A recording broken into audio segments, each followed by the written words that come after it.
У падкасці наогул трэба размаўляць. Ну, то бок, я сижу з гэтымі пытаннямі, і нібыта ты чакаеш ад мяне, як я іх прачытаю, але тут трэба размаўляць. А мы не знаёмы, таму будзе сціпленька. Ну, як не знаёмы? Я тебе паглядваю. Ты глядзеў шмат твоих інтэрв'ю. Вялікая павага. Не, это дзякую тебе за контент. Вельмі ну, і табе таксама дзякую за тое, што ты робіш. Дзякую. Адзін з самых адэкватных палітычных аналізатараў. Усё мне пайшло. Нормально. Палітычны аналізатар. Так мяне не называлі, але я прыму. Аналітык. Дзякую вялікі. І, тут трэба сказаць, я цябе першы раз пабачыў у 20-м годзе. Ты рабіў інтэрв'ю з кандыдатамі на Трамбае, напэўна? Рабіў, так. Я ў мінулым жыцці быў журналістам, і это было апошні момант маёй журналістскай. Чаму я пра гэта ўзгадаў, таму што ты мне тады не спадабаўся. Натуральна, так. Не спадабаўся, таму што ты быў капец які напорысты. Ну, я памятаю, што ты быў напорысты, потым я ўжо з тобой пазнаёміўся, зразумеў, што гэта вось нібыта стаўленне такое нейтральнае. Але тады я паглядзеў, думаю, гэты хлопчык з Бабарыкам, напэўна, было інтэрв'ю ці з кім. Ну, так цісне, ну, як так? Што гэта адбываецца? У меня было інтэрв'ю яшчэ горшае ў гэтым сэнсе з Тацянай Караткевіч у 2015 годзе. Калі я яшчэ да таго, што я вельмі жорстка, і мне здаецца, не вельмі дарэчна жорстка вёў гэта інтэрв'ю, яшчэ і перабываў ёй заўсёды, перапыняў. Калі мужчына, нават малады, перапыняе жанчыну, якая нават палітык, усё адно гэта выглядае як мужчына, які перабывае жанчыну. І гэта зараз пераглядваць тое інтэрв'ю для мяне просто сорам. Так. Мне шмат добрых водгукаў прыйшло, асабліва ад людзей, якія недалюблівалі Тацяну, і яны пабачылі, вось там я размазаў, класна, так і павінны выглядаць харток. Заднім розумам я разумею, што варта было і весці сябе больш паважліва для чалавека, для любога чалавека. І можна сказаць тое ж самае пра Бабарыку, хаця, канешне, ўсё ж такі трошкі іншая вагавая катэгорыя. Так? Усё ж такі Бабарыка, чалавек, які прайшоў дзесяцігоддзі жорсткага банкаўскага менеджменту, і трохі іншая фігура. Але я просто сыходзіў з таго, што журналіст павінен задаваць чалавеку, які прэтэндуе на ўладу, максімальна некамфортныя пытанні, каб пад ціскам гэтых пытанняў праяўляліся тыя рысы палітыка, якія ён ці яна не хочуць праяўляць у сваім адпаліраваным спічы. Так, гэта была стратэгія, гэта не былі нейкія рысы твайго характару. Не. Таму што зараз ты ва ўсіх выпусках выглядаеш супер далікатна. Таму што я не беру інтэрв'ю палітыкаў. Каб зараз ты браў інтэрв'ю... Я адмаўляўся нават пасля 2020 года ад такіх прапановаў браць інтэрв'ю, таму што я ўжо не ведаю, як гэта рабіць, таму што прафесійны інстынкт ад мяне патрабуе рабіць харток, таму што гэта палітыка, это не наша з табой размова, дзе мы можам партрэтнае інтэрв'ю 3 гадзіны рабіць. Ўсё ж такі у гэтага чалавека мэта фінальнае прыйсці да ўлады. Але это першае прафесійнае такое стаўленне. Далей включаецца чалавечае стаўленне, якое пра тое, што ўсё ж такі гэтыя людзі ўжо ні на якую ўладу сапраўды зараз не прэтэндуюць. Яны займаюцца не вельмі удзячнай справай барацьбы з аўтарытарным рэжымам. Асаблівасці беларускай палітыкі. Так, я пра беларускіх палітыкаў апазіцыйных кажу. У іх сваякі хутчэй за ўсё пад вялікай рызыкай. Яны самі ў выпадку зараз з Бабарыкам ці з Калеснікавай адсядзелі там пяцёрку, так? І якое ў мяне маральнае права выходзіць і пачынаць іх прэсаваць пасля гэтага, калі яны займаюцца збольшага валантэрствам, ці нават калі там, як Ціханаўская, на нейкім забеспячэнні знаходзіцца, гэта відавочна не самае лепшае жыццё, якое можа жыць чалавек. І у гэтым сэнсе ці мушу я яе прэсаваць, ці мушу я ім падзякаваць за тое, што яны робяць. Я фінансую іх, ці яны прэтэндуюць на мае падаткі, каб я меў тое ж права крытыкаваць ці там, не ведаю, прэсаваць іх, як у дэмакратычнай краіне, калі чалавек хоча там выбрацца прэм'ер-міністрам. Зашмат маральных пытанняў для інтэрв'ю, не? Гэта вызначае то, як ты будзеш сябе паводзіць, вы будзеш ты перабываць. Калі палітыкаў не перапыняць падчас інтэрв'ю, то гэта просто, гэта хутка ператворыцца ў загатоўленыя фразы, якія яны альбо самі для сябе вызначылі, альбо іх саветнікі для іх там вызначылі, і яны будуць просто імі адказваць не на твои пытанні, на тое, што ім хочацца адказваць. Таму тебе заўсёды трэба іх вяртаць да пытанняў, каб нешта выбіць так ці не ці так, што вы тут разумееш, так, прыціскаць у гэтым сэнсе. І вось з беларускімі дысідэнтамі, давай скажам так, паўстае пытанне, наколькі яны яшчэ палітыкі з канкурэнтных сістэм, да якіх мы можам ужываць такую ж стылістыку, як да кандыдатаў на прэзідэнта США. Не хацеў я з Арцёмам пра палітыку размаўляць сёння, але, напэўна, немагчыма гэта рабіць. Наогул мы сёння будзем размаўляць пра твою прафесію палітычны аналітык. Нет, просто пачаў з таго інтэрв'ю, і я прабачу, што такое лірычнае адступленне, але я таксама стаўлюся да тых інтэрв'ю амбівалентна. Я не магу сказаць, што гэта была дрэнная праца, я таксама не магу сказаць, што я б так зрабіў яшчэ раз. Тады давай тут яшчэ крышачку спынімся. Палітычны аналітык, мы далей будзем размаўляць пра тое, што гэта такое, але ўсё ж такі палітычны аналітык і журналіст, прафесійны журналіст, тому што журналістыка вось такая з палітыкамі, ну гэта прафесіяналізм павінен быць пэўны. Як это у табе спалучаецца? Бо публічна падаецца, што ты вось увесь пра палітыку, факультэт міжнародных адносін, усё гэта адкуль бярэцца журналістыка? Ці гэта неад'емная частка твоей працы? Я не думаю, што я быў журналістам, я ўжо не ёсць журналістам. І таму гэта такі перыяд у маім жыцці, які сышоў, скончыўся, і як бы я свядома яго скончыў, і таму я не думаю, што гэта вельмі сувяшчальна доўгатэрмінова, тому што калі ты пазіцыянуеш сябе як прадстаўнік нейкай рэдакцыі, які адначасова асвятляе падзеі, мусіць выбудоўваць нейкія адносіны з героямі, з антыгероямі і так далей, прасаваць іх на інтэрв'ю ці не прасаваць іх на інтэрв'ю, гэта адна сістэма як бы прафесійных інтарэсаў, якія цябе ўзнікаюць, прафесійных стасункаў з гэтымі людзьмі. Калі ты палітычны аналітык ці там каментатар, цябе трэба быццам бы як каментатар на футбольным матчы трошкі збоку, зверху каментаваць тое, што адбываецца на поле. Гэта невялічкі, але канфлікт інтарэсаў. Вось. І таму вось ты паедзеш у прэс-тур са Святланай Ціханаўскай у Кіеў, так? А потым ці зможаш ты так жа нейтральна, гэтак жа нейтральна пасля асабістага вопыту з гэтым чалавекам пісаць пра іх, пісаць пра іх як аналітык ці пра іншыя працэсы. Так? Гэта не відавочна. Людзі бываюць, гэта спалучаюць, але ўсё ж такі лепшыя журналісты гэта тыя, якія працуюць толькі журналістамі, гэта іх ідэнтычнасць прафесійная, а лепшыя аналітыкі тыя, якія працуюць толькі аналітыкамі. Гэта маё такое перакананне. І таму я проста ў пэўны момант пасля там некалькі год сумяшчэння гэтага амплуа я вырашыў зрабіць выбар на карысць аналітыкі. А як журналістыка прыйшла? Слухай, я вучыўся на юрыста-міжнародніка. Гэта не зусім палітычная, паліталагічная спецыяльнасць. Увогуле я не палітолог. І калі я вучыўся на юрыста-міжнародніка у БДУ, я дзесьці на другім курсе зразумеў, што я не хачу быць юрыстам. І далей паўстала пытанне, окей, мне 20 год, што я хачу рабіць у жыцці. Я разумею, што маё адзінае, найбольш такое маё актыўнае хобі – гэта чытаць новасці, аналітыку пра палітыку. Я цікаўлюсь гэтым як спажывец. Я пачаў шукаць як бы шляхі да гэтага, але ўжо з прафесійнага пункту гледжання. Там папісаць туды артыкулы пазаштатна, з'ездзіць туды на нейкі адукацыйны курс, павучыцца журналістыцы на курсах Беларускай асацыяцыі журналістаў, такія нефармальныя па суботах. Так, вось, ведаеш, з розных бакоў. І дзесьці пасля 3-го, мне здаецца, курсу, альбо пасля 4-го, напэўна, пасля 3-го я пачаў проста пісаць у рэдакцыі, казаць, давайте я там туды схожу, нешта напішу. І вось так я спачатку пайшоў на агенцтва «Белапан», было такое ў Беларусі. Там год папрацаваў рэпарцёрам такім, хардкорная праца, калі ты проста бегаеш па мерапрыемствах, нешта пішаш, навіны, нататкі. А потым праз год мяне ўзялі, там год пазаштатна я працаваў у «Белапане» і яшчэ ў некалькіх выданнях папісваў. Год штатна, гэта быў апошні год універу, 5-й курс. Вось, а потым ужо з 14-го году я пайшоў тут бай. Да мяне запрасілі ўжо ў палітычны аддзел, які там, як бы, можна сказаць, ствараўся, і вось як бы я яго і ствараў. То бок атрымліваецца адзін з галоўных палітычных аналітыкаў Беларусі, ён самавучка. Адзін на гэта ўвогуле вучыць. Калі ты паглядзіш на астатніх людзей, якія ў Беларусі ці ва ўсім астатнім свеце завуцца палітычнымі аналітыкамі, напэўна, можа, у ЗША, у Брытаніі, у паловы з іх будзе як бы адукацыя паліталагічная. У Беларусі, мабыць, у 15-20%, а то і менш. Гэта будзе замежная адукацыя, правильно? Не абавязкова. У Беларусі ёсць штосьці? Людзі атрымоўвалі адукацыю раней, калі гэта было, не ведаю. Па-першае, гістарычная адукацыя побач ляжыць, так, міжнародныя адносіны таксама. Людзі прыходзяць журналістыкі. Немала хто, калі ты паглядзіш проста на поле беларускіх палітычных каментатараў, аналітыкаў, гэта часта тыя, хто прыйшлі з журналістыкі, з вось такого вось блогінгу, так бы мовіць.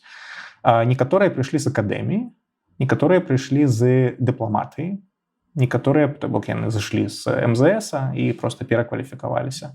І некаторыя сышлі з,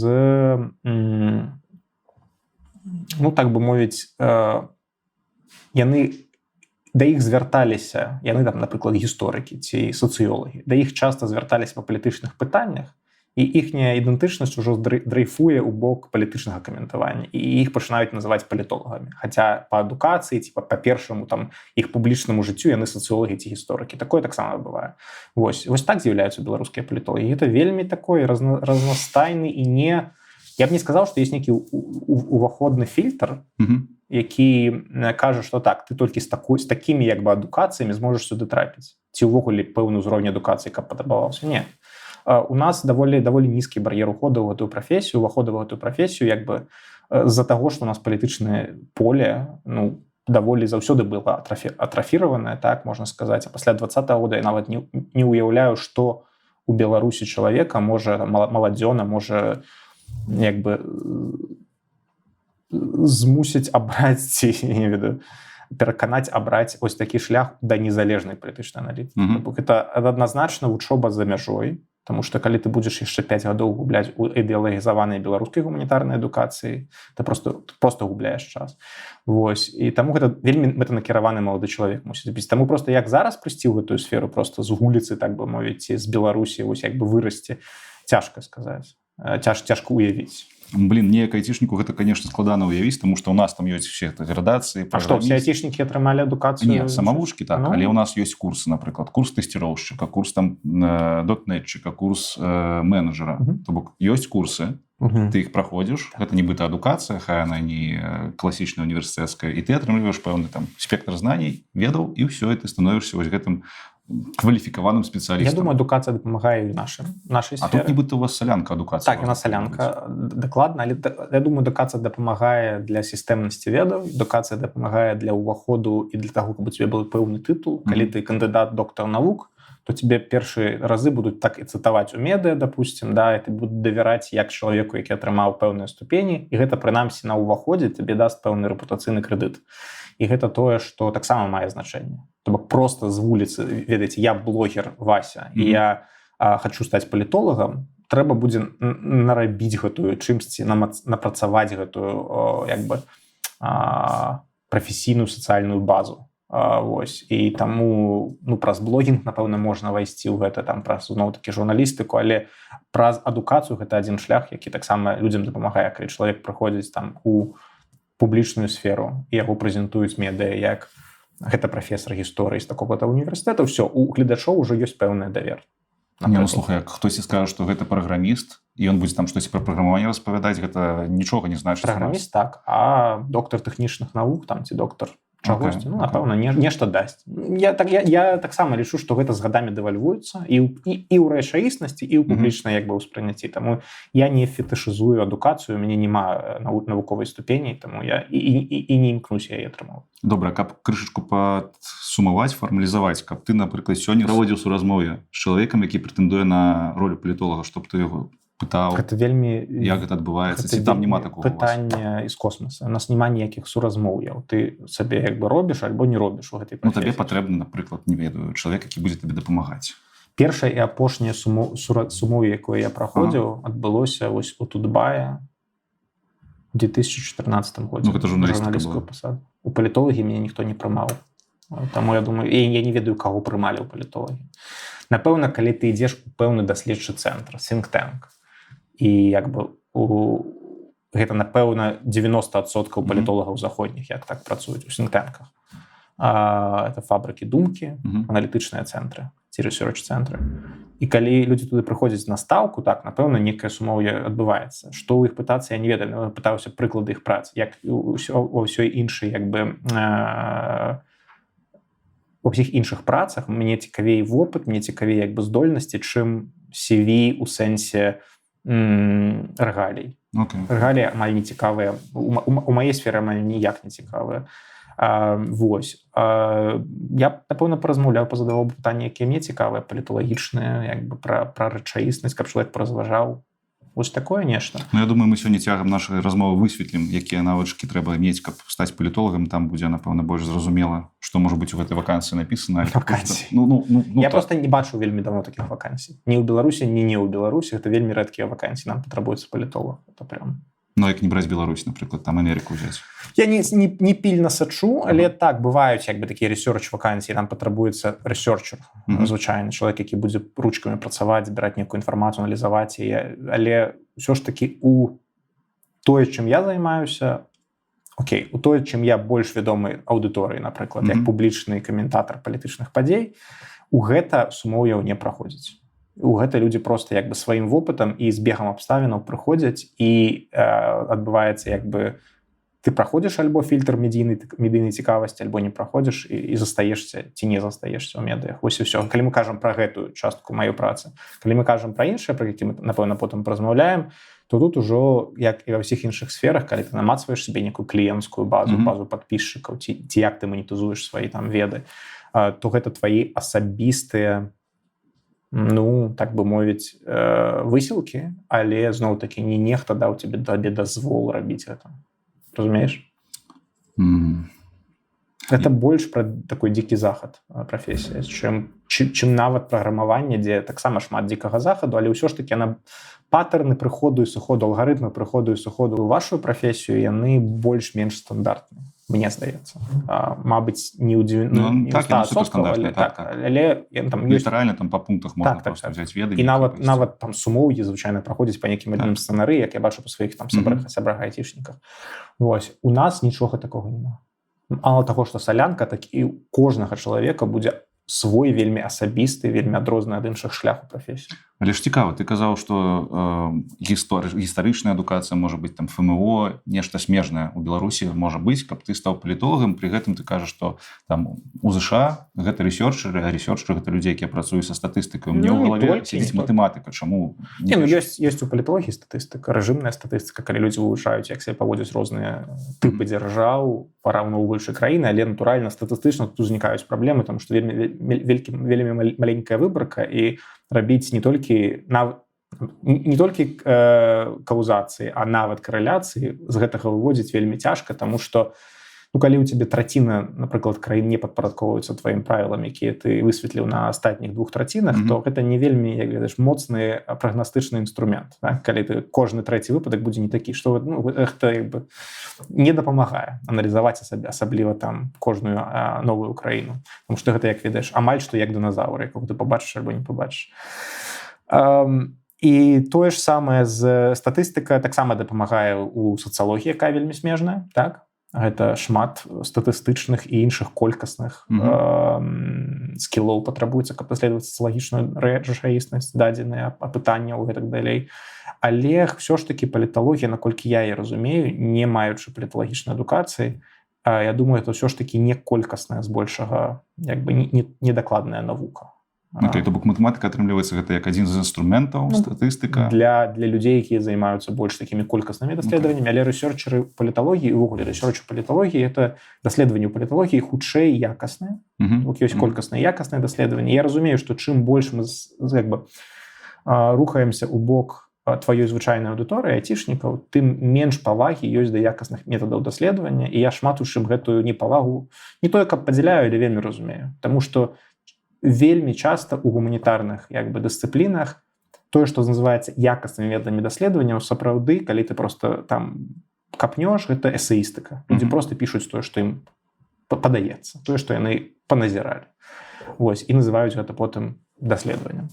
Вось, таму я асабліва не імкнуўся і не імкнуся зараз да акадэмічных даследаванняў. Для мяне гэта не прывабная сфера у паліталогіі. А вось такая паліталогія, якая, так мовіць, прыкладная, аналітыка, мы можам яе назваць, так, аналітыка працэсаў, якія адбываюцца зараз, гэта можна назваць рэсёрчам, і бывае, гэта так і называюць, і бывае людзі, якія займаюцца гэтым, іх так называюць на іх візітоўках, але у рэчаіснасці гэта аналітык, гэта аналітычныя скілы. Ты звязваеш паміж сабой лагічныя ланцужкі. Ты не займаешься тым, каб зрабіць навуковы эксперымент, ці зрабіць навуковую некае, ведаеш, АБ-тэставанне. Ты не калі ты і дэплоіш нейкія там, выкарыстоўваеш навуковыя метады, то хутчэй гэта метады логікі, ведаеш, такія, а не метады таго, што называецца, ведаеш, лабараторнымі даследаваннямі. я думаю, что 90, я не помылюся, калі скажу, что 90% неакадэмічных палітолагаў не займаюцца сапраўднымі лабараторнымі даследаваннямі, як пішуць там дысертацыі і так далее. Калі ты кажаш, не памылюся, ты дакладна ведаеш гэтыя адсоткі? Не. Окей. Я ж якаснік. Якщо у нас аудыторыя, дарэчы, не толькі праграмісты, на цёмным лёсе у нас усе ёсць. Маці таксама нас глядзяць. Вам прывітанне. Я, як тебе казаў па-за эфірам, пакаленне нашых маці і бацькоў — гэта моя мэтавая аўдыторыя. Гэта класна. Блин, ты адказаў ужо на палову маіх пытанняў, насамрэч. Але буду намагацца цябе павярнуць у калею. Самае частае пытанне, якое табе задаюць, як мне падаецца, гэта хто ты ёсць, як цябе называць. Я ўжо на пачатку назваў яшчэ адзін варыянт. Палітолог, палітычны аналітык, палітычны аглядальнік і каментатар. Дарэчы, каментатар, вось для мяне як чалавека, які ўвогуле не разбіраецца, гучала зусім дзіўна. Ну, тыпу, каментатар, там на Ютубе ёсць каментатар, футбольны каментатар. Ну, як Артёма можна каментатарам назваць? Што гэта такое? У чым тут розніца ў гэтых тэрмінаў і хто ты ёсць? Ты палітолог ці ты аналітык? Слухай, ну мне цяжка тут працаваць як толковы словарь. Ну, як ты гэта Але разумееш? калі шчыра, у маім разуменні, я думаю, што розніца ў тым, што людзі прыярытызуюць у сваёй працы. Калі палітычны аглядальнік, хутчэй это пра медыа і пра тое, што ты для некага медыа ці для сваёй пляцоўкі блога аглядаеш бягучыя падзеі. Калі аналітык, напэўна, гэта мае на ўвазе, для мяне, прынамсі, больш глыбокае вывучэнне не толькі падзеяў, але і нейкіх трэндаў, але і нейкіх сувязяў паміж падзеямі. Так, але гэта блізкія вельмі паняцці.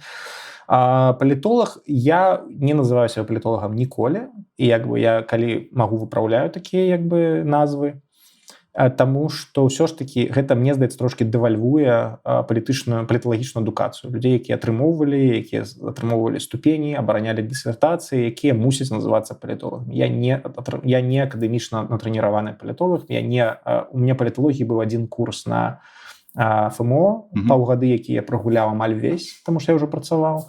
І у Лондоне на моей другой адукацыі у меня былі некаторыя звязаныя з паліттэхналогіямі, скажем так, курсы, але таксама не акадэмічная паліталогія. Таму я не магу сказаць, што для мяне гэта занадта такое акадэмічна высокае ранг палітолог. Я да яго не дарос і не імкнуся. Вось.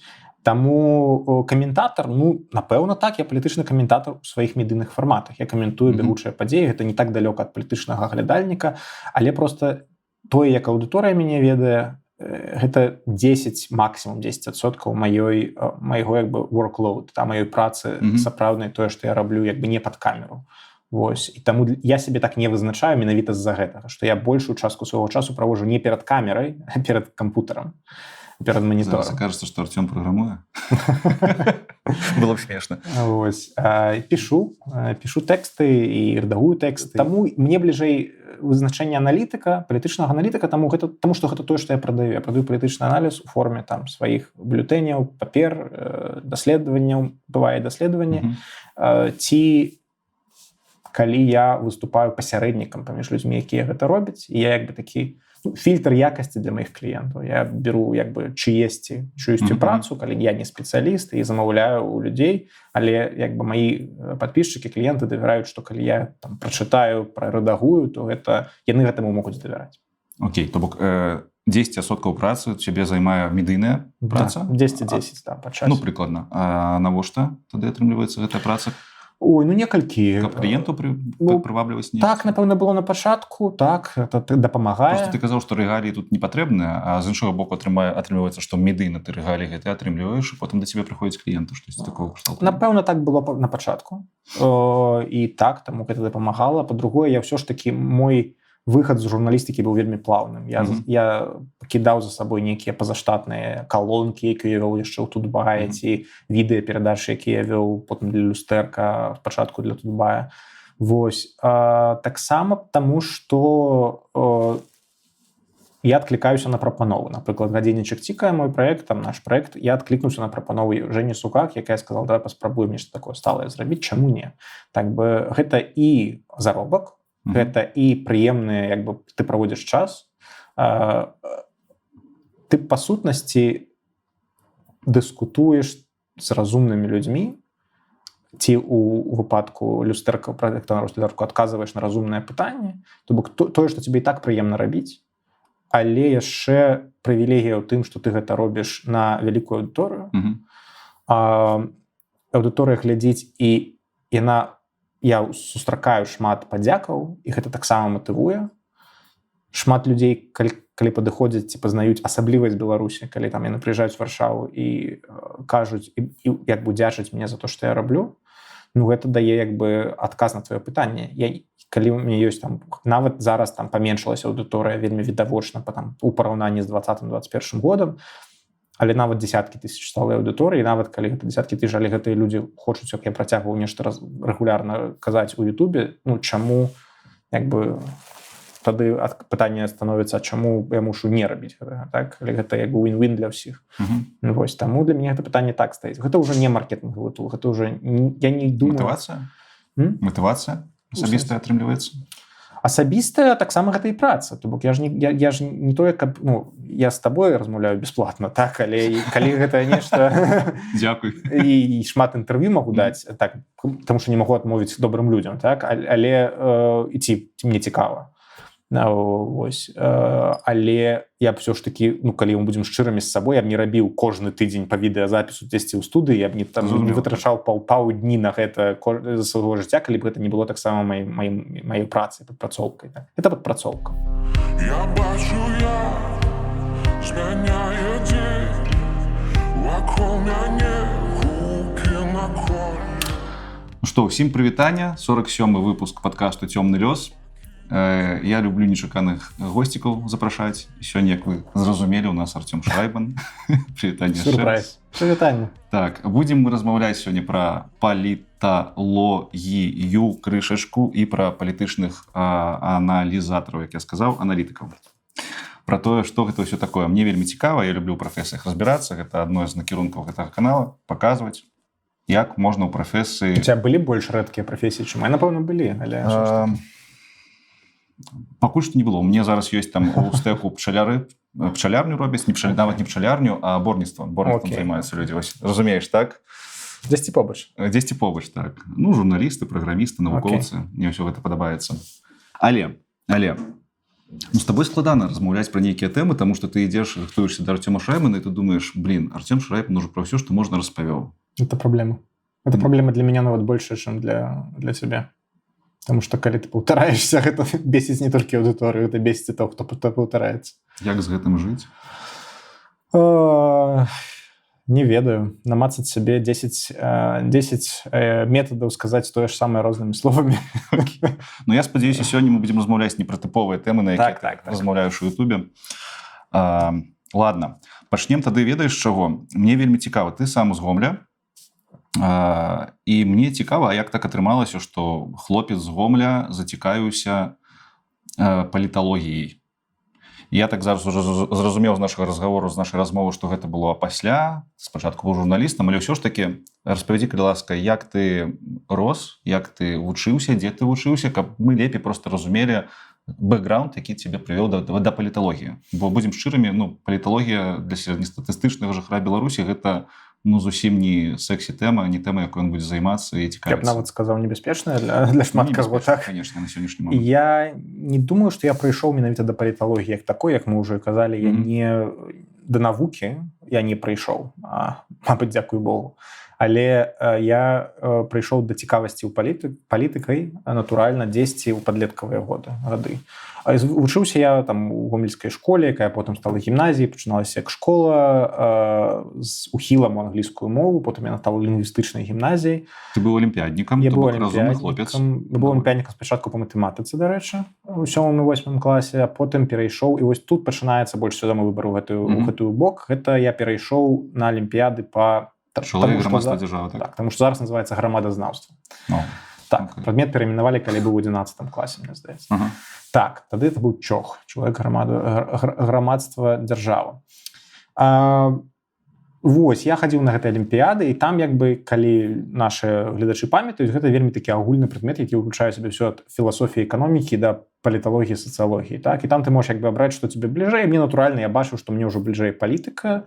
як сфера, якая мне цікава, не сфера, в якой я хочу займацца. Я не хочу стаць палітыкам, але мне цікава пра гэта чытаць, пісаць, думаць і гэтак далей. Тады ж у Беларусі адбываліся пэўныя палітычныя падзеі. 2006 год гэта плошча, гэта пратэсты. І тады, мне здаецца, я ўключыўся ў сачэнне за актыўна. Пры гэтым ты жыў у Гомлі. Так, я не ўдзельнічаў, я сачыў. Тады ўжо быў інтэрнэт, даволі хуткі, я сачыў за гэтым. Вось, потым былі падзеі, звязаныя з вайной у Грузіі, якія мяне прывялі таксама да цікаўнасці міравой палітыкай. Вось, ну і потым, 10-й год, натуральна, я ўжо вучыўся ў Мінску, але адматаць калі назад, я вызначыў для сябе, што я хачу ісці па гуманітарна міжнароднай юрыдычна-паліталагічнай лініі, вось, і абіраў, куды паступаць збольшага паміж прафесіямі гэтага спектру. Я браў міжнароднае права з вельмі простой прычыны. Я быў алімпіяднікам па грамадазнаўству, у мяне была англійская гімназія з ухілам англійскую. Калі ты камбінуеш гэтыя два прадметы, то яны камбінуюцца ў паступленне менавіта на ФМО. Але, на ФМО прахадныя балы, я памятаю, былі 398, 300. Ну, такіх, напэўна, пры мне не было. Былі высокія балы прахадныя, так, але вось тут уваходзіць у маё жыццё алімпіяды, якія былі вельмі важнай часткай майго падлеткавага жыцця, таму што я на 5 год хадзіў да рэспублікі, спачатку па матэматыкі, потым па грамадазнаўству, і алімпіяды давалі тебе магчымасць паступіць без экзаменаў. Это як ты на рэспубліцы займаеш прызавое месца. Так. І вось у 10 класе я заняў першую ступень. Это было не першае месца, я не памятаю дакладна якое. Не абсалютнік, але першая? Першая ступень была. Это было другое ці трэцяе абсалютнае месца. І я думаў, што у 11 класе, значыць, я ўжо ў першую 20-ку траплю. А трэба трапіць у першую 20-ку, каб атрымаць дыплом на рэспубліке. І у меня было вельмі шмат пыхі у 11 класе з гэтай нагоды. Я забіў на всю вучобу ў школе, я забіў на... Пыхі — гэта не праграмаванне, так? PHP? Не, гэта беларускае слово, якое, можна сказаць, тщаславие. Так? Ці самаўпэўненасці. Так? І я ў 11 класе просто не асабліва рыхтаваўся да алімпіяды. І рыхтаваўся, але так, ведаеш... Я ведаю. Я жыў з алімпіяднікамі, я ведаю, як рыхтаваліся ў 11 класах. Я не так, але, напэўна, я так і не стаў піць, але... быў упэўнены, што мне ўсё атрымаецца. Хаця б там 3-ю, 2-ю ступень я возьму, гэтага хопіць для паступлення куды захачу ў Беларусі. ФМА, не ФМА. Цалкам без экзаменаў ці там? Да, цалкам без экзаменаў. Калі ты бераш ступень на рэспубліцы, такія былі правілы, што ты паступаеш без экзаменаў у выбраныя вузы, дзе гэты прадмет профільны. І я мог паступаць. Паліталогія, сацыялогія, юрыспрудэнцыя, міжнароднае права, міжнародныя адносіны па ўсёй краіне. Натуральна, ФМО было, там ФМА было. Замежжа? Ну, я тады не разглядаў. Тады я... 17 гадоў было, я яшчэ не так далёка не глядзеў. Вось. І ў выніку ў 11 класе я займаю 21 месца. Блин, пахаронка. Пахаронка. Это для нашых гледачоў, хто не ведае, гэта іх слухачоў, это пахвальны отзыв, пахвальная грамата. Тое, што даюць лузерам, такім як я, якія займаюць не прызавое месца, але каб плакаць было над чым, тебе даюць вось гэтую пахаронку, пахаванку. Так. І гэта быў вельмі карысны для мяне вопыт, псіхалагічна, асабіста. Што расслабіўся, так? Так, расслабіўся, не трэба быць такім саманадзейным, але таксама ў наступныя 2 месяцы гэта азначала, што мне патрэбна было выцягнуць хаця б 2 прадметы на цэнтралізаваным тэставанні, падрыхтавацца да яго, таму што я не рыхтаваўся. Пакуль усе рыхтаваліся, месяц май я не рыхтаваўся. Хутка ці там красавік, і мне трэба вось зараз здаваць ЦТ і паступаць. Ну і от атрымалася, што я вельмі там інтэнсіўна вучыў там рускую і ангельскую гэтыя месяцы, якія заставаліся да экзаменаў. Паступіў, набраў нейкі недрэнны бал і пайшоў вось туды, куды хацеў, паступіў на міжнароднае права. Абраў права, таму што мне здавалася, што міжнародныя адносіны як спецыяльнасць, якая была таксама на выбар, яна трошкі больш абстрактная. Міжнароднае права трошкі больш канкрэтнае. Ўсё ж такі права. Ўсё ж такі нейкая дысцыпліна, якая, нават калі я не змагу себе пабудаваць міжнародную кар'еру, прынамсі юрыстам я стану.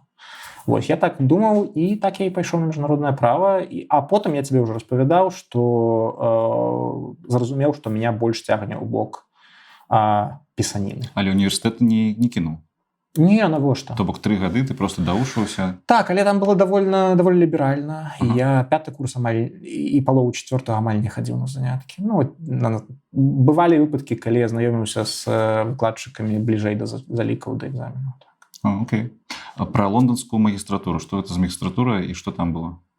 Это ўжо так fast-forward, што называецца, некалькі год. Мы пераматваем некалькі год маёй працы ў Белапані і Тутбаем. І ёсць такая праграма брытанская Чивнинг, яна, дарэчы, яшчэ дасяжная ў Беларусі, то бок гэта стыпендыі брытанскага МЗС, які кожны год адбірае людзей, і нават пасля пачатку вайны яны не прыкрылі набор у Беларусі, хаця прыкрылі ў Расіі. Цікава. Вельмі раю ўсім, хто адчувае сябе ўпэўненасць. Гэта менавіта праграмы для падтрымкі стыпендыі магістратуры. То бок яны даюць табе стыпендыю і пакрываюць твои кошты на вучобу ў тых брытанскіх вузах, і куды ты паступіш. Складана трапіць? Напэўна, нелёгка трапіць на саму стыпендыю, а я не пачуў, як трапіць у ВНУ, так? Таму што не было экзаменаў. Ты дасылаеш свае дакументы, дасылаеш матывацыйны ліст, табе пагодзяць адказы. Ты не ведаеш, які быў конкурс, што як бы адбывалася, за што тебе ўзялі. Тебе ўзялі за тое, што ты такі гаротны рэпрэсаваны журналіст з Папуа-Новай Гвінеі у Беларусі, да? Ці нешта спадабалася ў сваім матывацыйным лісце. Таму я не ведаю, наколькі цяжка мне было паступіць, але на праграму, ну так, там двухступенчаты як бы адбор, спачатку адбіраюць па заяўках, потым інтэрв'ю ў амбасадзе, і з інтэрв'ю адбіраюць асноўны склад і, так бы мовіць, рэзерв, калі нехта адмовіцца, з рэзерву набіраюць, так, і кожны год набіраюць 4, 5, 7, 8 чалавек. Вельмі класная мажлівасць, і я пра яе чуў і падаўся на яе атрымоўваецца напрыканцы 16-го года. Это ўжо я 2 гады працаваў. Я думаў, што проста мне пара трошкі падумаць над тым, чым я хачу займацца далей. Я ўжо пачынаў, напэўна, адчуваць, што журналістыка гэта цікава, але я хацеў бы расці над працай рэпартэрскай. Так, і каб падумаць, у які бок, мне трэба быў такі сабацікал, ведаеш, такі час, калі я магу у больш спакойным тэмпе пра гэта падумаць, і магістратура мне здавалася такой мажлівасцю, яна такім у выніку і стала. І ў 17-м годзе я паступіў на яе, 17-18 год я правёў у Лондоне на праграме палітычная камунікацыя у лондонскай школе эканомікі, і там яе знаюць как лондонская школа эканомікі, але даўгое названне і палітычных навук. Што тебе гэтая адукацыя дала? Ой, да не шмат такіх скілоў, якія можна апісаць нейкімі словамі, да, то бок я не навучыўся там, ведаеш, языкам мовы праграмавання ці нешта такое. Гэта не тая адукацыя, якая табе дае нешта канкрэтнае, што ты можаш пакласці ў CV, я умею рабіць гэта. Яна дае гэта год такой трэнажоркі, мацоўні інтэлектуальнай. То ты год у даволі спакойным рытме. Пасля беларускай журналістыкі англійская магістратура гэта даволі спакойны рытм. Гэта не навуковая праца, як што? Не, это магістратура, гэта нешта пасярэдзіне паміж як бы бакалаўрыятам і навукай, так? Ну, звычайна там у людзей думках, што магістратура гэта падрыхтоўка да навуковай працы. Ну, у кагосьці так оно і ёсць, але гэта не абавязкова. Вось, і там ты просто большая частка наших залікаў экзаменаў гэта былі эсэ. Я умеў пісаць з-за таго, што я быў журналістам, і на той момент уже палітычным глядальнікам слэш-блогерам. То бок я умеў працаваць з інфармацыяй, я умеў пісаць больш-менш, англійская была на нармалёвым узроўні, і таму мне гэтая вучоба не была цяжкая, і я нават мог нармальна вандраваць па Англіі ў гэтыя там часы, і у мяне менавіта быў час парэфлексаваць над тым, чым я хачу займацца далей. Вось там у мяне нарадзілася мая як бы такая сырая ідэя вось гэтага там прадпрыемства, якое я потым зрабіў, такое аналітычнае, можна сказаць, агенцыя. Мы да гэтага дойдзем, але магістратура для мяне хутчэй была такім рэтрытам. І рэтрытам не тое, што там нічога не робіш, але гэта інтэлектуальнае пераключэнне з працоўнай руціны на больш такі, ведаеш, рэфлексаванне над тэорыяй, рэфлексаванне над куды рухаецца палітычная камунікацыя, медыарэгуляванне. Вось у мяне такія фокусы былі, але гэта ўсё ж такі проста ты можаш трошкі запаволіцца. Ты можаш трошкі запаволіцца і падумаць над больш вялікімі рэчамі. І гэта як бы налаштоўвае цябе на думкі і пра сваю будучыню у тым сэнсе. Это медытатыўная такая, медытацыйны эксперыенс. Я думаю, тут шмат у кого пытанне магло ўзнікнуць, а чаму ты ў Лондоне не застаўся? Ці ў Еўропе? Ну, лондонская адукацыя, клас, ангельская, шыкоўная, перспектыў просто колькі хочаш. Ну, тут две основныя прычыны. Па-першае, у гэтай праграмы есть умова. Ты мусіш вярнуцца ў краіну. Яны не праслядзяць, яны не прасочаць, што ты вярнуўся, ты можаш паехаць у іншую краіну, яны проста цябе наўрад ці працягнуць візу. Я там пабыў яшчэ пастажыраваўся ў BBC 3 месяцы, і потым моя віза скончылася, і я мусіў кудысьці з'язджаць. Зараз это ўжо можна, мне казалі, гэта ўжо можна неяк абысці, сказаць там, што ты не можаш вяртацца, палітычны прытулак і так далей, але я гэтага нават і не думаў рабіць, таму што гэта такая фармальная прычына, а рэальная прычына у тым складаецца, што я не мог як бы сябе уявіць у іншым кантэксце, таму што мая экспертыза тычыцца Беларусі. І я магу найбольш неяк рэалізаваць сабе ў сферы, у якой нешта разумею больш. Я пра брытанскую палітыку разумею нашмат менш і буду разумець яшчэ шмат год нашмат менш, чым пра беларускую. Слухай, немагчыма там просто 2 гады пасачыць за палітыкай пэўнай краіны і ўсё стаць палітолагам гэтай краіны. То бок... Ну я не ведаю, а вось гэтыя 2 гады ты як бы што кушаць будзеш? Стыпендыю. Ну, у мяне былі большыя амбіцыі, я хацеў як бы адкрываць сваю справу, я хацеў вярнуцца, сыходзіць тут бая, што я там праз паўгады зрабіў, і як бы развівацца ў гэтым накірунку ў сферу, якой у мяне было найбольш даданай вартасці. А гэта было беларуская палітыка. Ну гэта нечаканая просто для мяне думка, я пра гэта не думаў, што твая прафесія, яна завязаная на краіну вельмі моцна. Вельмі моцна. Фіець. Напэўна, яе можна маштабаваць праз рэгіён. Напэўна, калі там, не дай Бог, нешта здарылася з Беларусю, я быў вымушаны перакваліфікавацца ў эксперта па рэгіёне, але натуральна, так, моя прафесія ўсходняя Еўропа, але я не імкнуся гэта рабіць, і таксама я вельмі рады, што я магу пакуль аналізаваць сваю краіну. І мне здаецца, гэта... Слухай, ну гэта як... Калі ў цябе ёсць у пэўнай нішы канкурэнтныя здольнасці і канкурэнтныя перавагі, не заўсёды мае сэнс ад іх адмаўляцца дзеля шырыні. Я так на гэтым як бы думаў тады і думаю зараз. Так. З адукацыяй разабраліся па працах. Значыцца, пачынаў ты з Белапана, так. Потым адразу быў Тутбай? Так. Па галоўных працах. Ну так, у мяне былі падпрацоўкі ўвесь гэты час пэўныя, так, і таму... Там, бывала, я там працоўваў саветнікам палітычным у ААН беларускім паўгады. Там ці я фрылансіў на там такое выданне было Еўрабюлетэнь, называлася. Гэта еўрапейскага прадстаўніцтва Еўрасаюза ў Беларусі, было такое ведомственнае выданне, можна сказаць, прафесійнае. Але так, асноўная праца Белапан потым змянілася Тутбаем.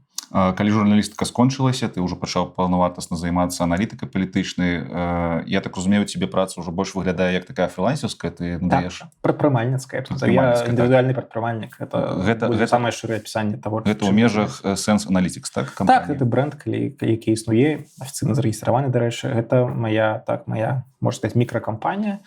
Але таксама ёсць яшчэ две важных афіліяцыі. Першая — это медыйная, то, што, магчыма, людзі бачылі ў Ютубе. І тут праекты мяняюцца. Так? Ёсць адзінішак, ёсць люстэрка, але раней на люстэрку быў іншы праект. І другое, гэта моя афіліяцыя з берлінскім цэнтрам Карнегі. Гэта такі аналітычная, гэта класічная аналітычная установа, дзе акрамя мяне яшчэ некалькіх людзей, якія фрылансеры, там працуюць людзі ў штаце, якія там стала нешта пішуць, у них есть норма, што ім патрэбна напісаць, колькі там папер, артыкулаў і так далей, выступаў і так далей, там інтэрв'ю. Вось гэта такі больш прафесіяналізаваная рэсёрчерская такая паліталагічная праца. Таксама ўсё па Беларусі? Не, я так, але цэнтр Карнегі ў Берліне гэта па ўсім як бы рэгіёне, можна сказаць, Расія і ейныя суседзі. А ў Расіі ж таксама свой цэнтр быў? Ён быў, і вось як бы адэкватныя людзі з яго пераехалі ў Берлін і стварылі там берлінскі цэнтр, і туды дадалося шмат нерасійскіх, некалькі нерасійскіх экспертаў, у тым ліку я.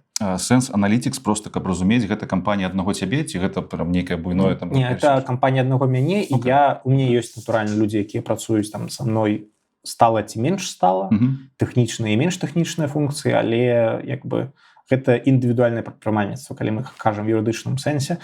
Так, і як бы часта яна выступае як пасярэднік паміж замоўцай і рознымі розумамі беларускімі аналітыкамі і іншымі як бы экспертамі в іншых сферах. То бок я, бывае, часцяком беру праекты, у якіх я выступаю як менеджер-коардынатар, а не аўтар. Таму гэта таксама небачная, але вялікая частка. Але ўсё вакол палітычнага аналізу? Не толькі. Эканамічны таксама, сацыялагічны. Давай да крышачку больш тэарэтычнай часткі. Яна ж і галоўная. Не ведаю, наколькі атрымаецца. Ну, у нас не акадэмія. Дарэчы, то, чым я занимаюся, на Захадзе часцей за ўсё называецца кансалтынг. Не, ну кансалтинг это супер. У бізнесе кансалтинг гэта калі ты кансультуеш бізнес па вырашэнні нейкай канкрэтнай праблемы, але палітычны кансалтинг гэта часцей за ўсё менавіта вось такая праца, з якой як бы працую я, просто у мяне спецыфічныя кліенты, гэта хутчэй такія дзяржаўныя інстытуцыі, амбасады, але на захадзе гэта называецца кансалтингом, калі ты на замову кліентаў робіш палітычную аналітыку па таму ці іншаму пытанні, па таму ці іншай краіне, па таму ці іншаму перыяду і так далей. І так, у Беларусі гэта гучыць трошкі дзіўна, таму што я не кансультую нікаго, як яму рабіць палітыку. Але калі я размаўляю з заходнікамі, я прадстаўляю сваё як бы прадпрыемства як кансалтинг, так. А заходнікам што можа быць цікава? Ну так. Так у мяне ўсе кліенты гэта заходнікі. У меня няма беларускіх. Ладно, пра гэта мы яшчэ паразмаўляем. Што можа быць цікава? А ты думаў, моих кліенты хто? Беларусы? Кабінет Ціхановскай. Кабінет не. Не ведаю хто. Я ўвогуле ад беларускіх палітыкаў спрабую трымаць дыстанцыю даволі... Праз канфлікт інтарэсаў? То так. Калі буду кансультаваць аднаго, паступова ты будзеш успрымацца як яго савет. Слухай, а вось гэтая ўся штука з канфліктам інтарэсаў, з тым, што ты там у палітыку не імкнешся і кажаш, што ніколі там у палітыку... Не кажу, што ніколі, я кажу, просто мне няма ні такой цікавасці, ні імпэту, ні... Гэта проста нейкае твоё маральнае стаўленне, ці гэта вось рыса добрага палітычнага глядальніка, ён павінен быць такім... Не, кожен вырашае сам для сябе, і я просто не... Я думаю, гэта б замінала маю працу.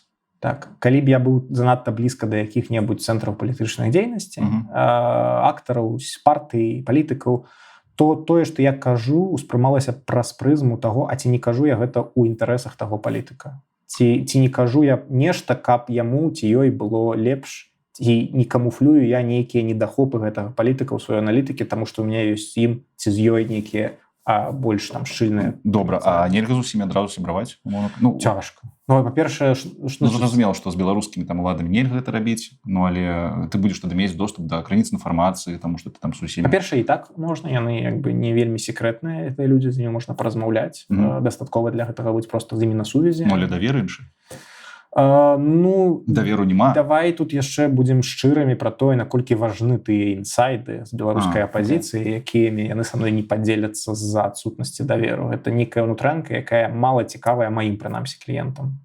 Вось, таму я пішу ўсё ж такі пра тое, што адбываецца збольшага ў Беларусі, з беларускай уладай, таму што яна як бы зараз актар. У 2020 годзе гэта было прыблізна, ну, я памятаю нават свае бюлетэні ў 2020 годзе, гэта было прыблізна 50-50. То, што адбываецца ў пратэсным руху, то, што адбываецца на дзяржаўным баку. Зараз, калі то, што адбываецца ў апазіцыі і ў пратэсным руху трапляе ў 1 з 10 маіх бюлетэняў, гэта ўжо добра.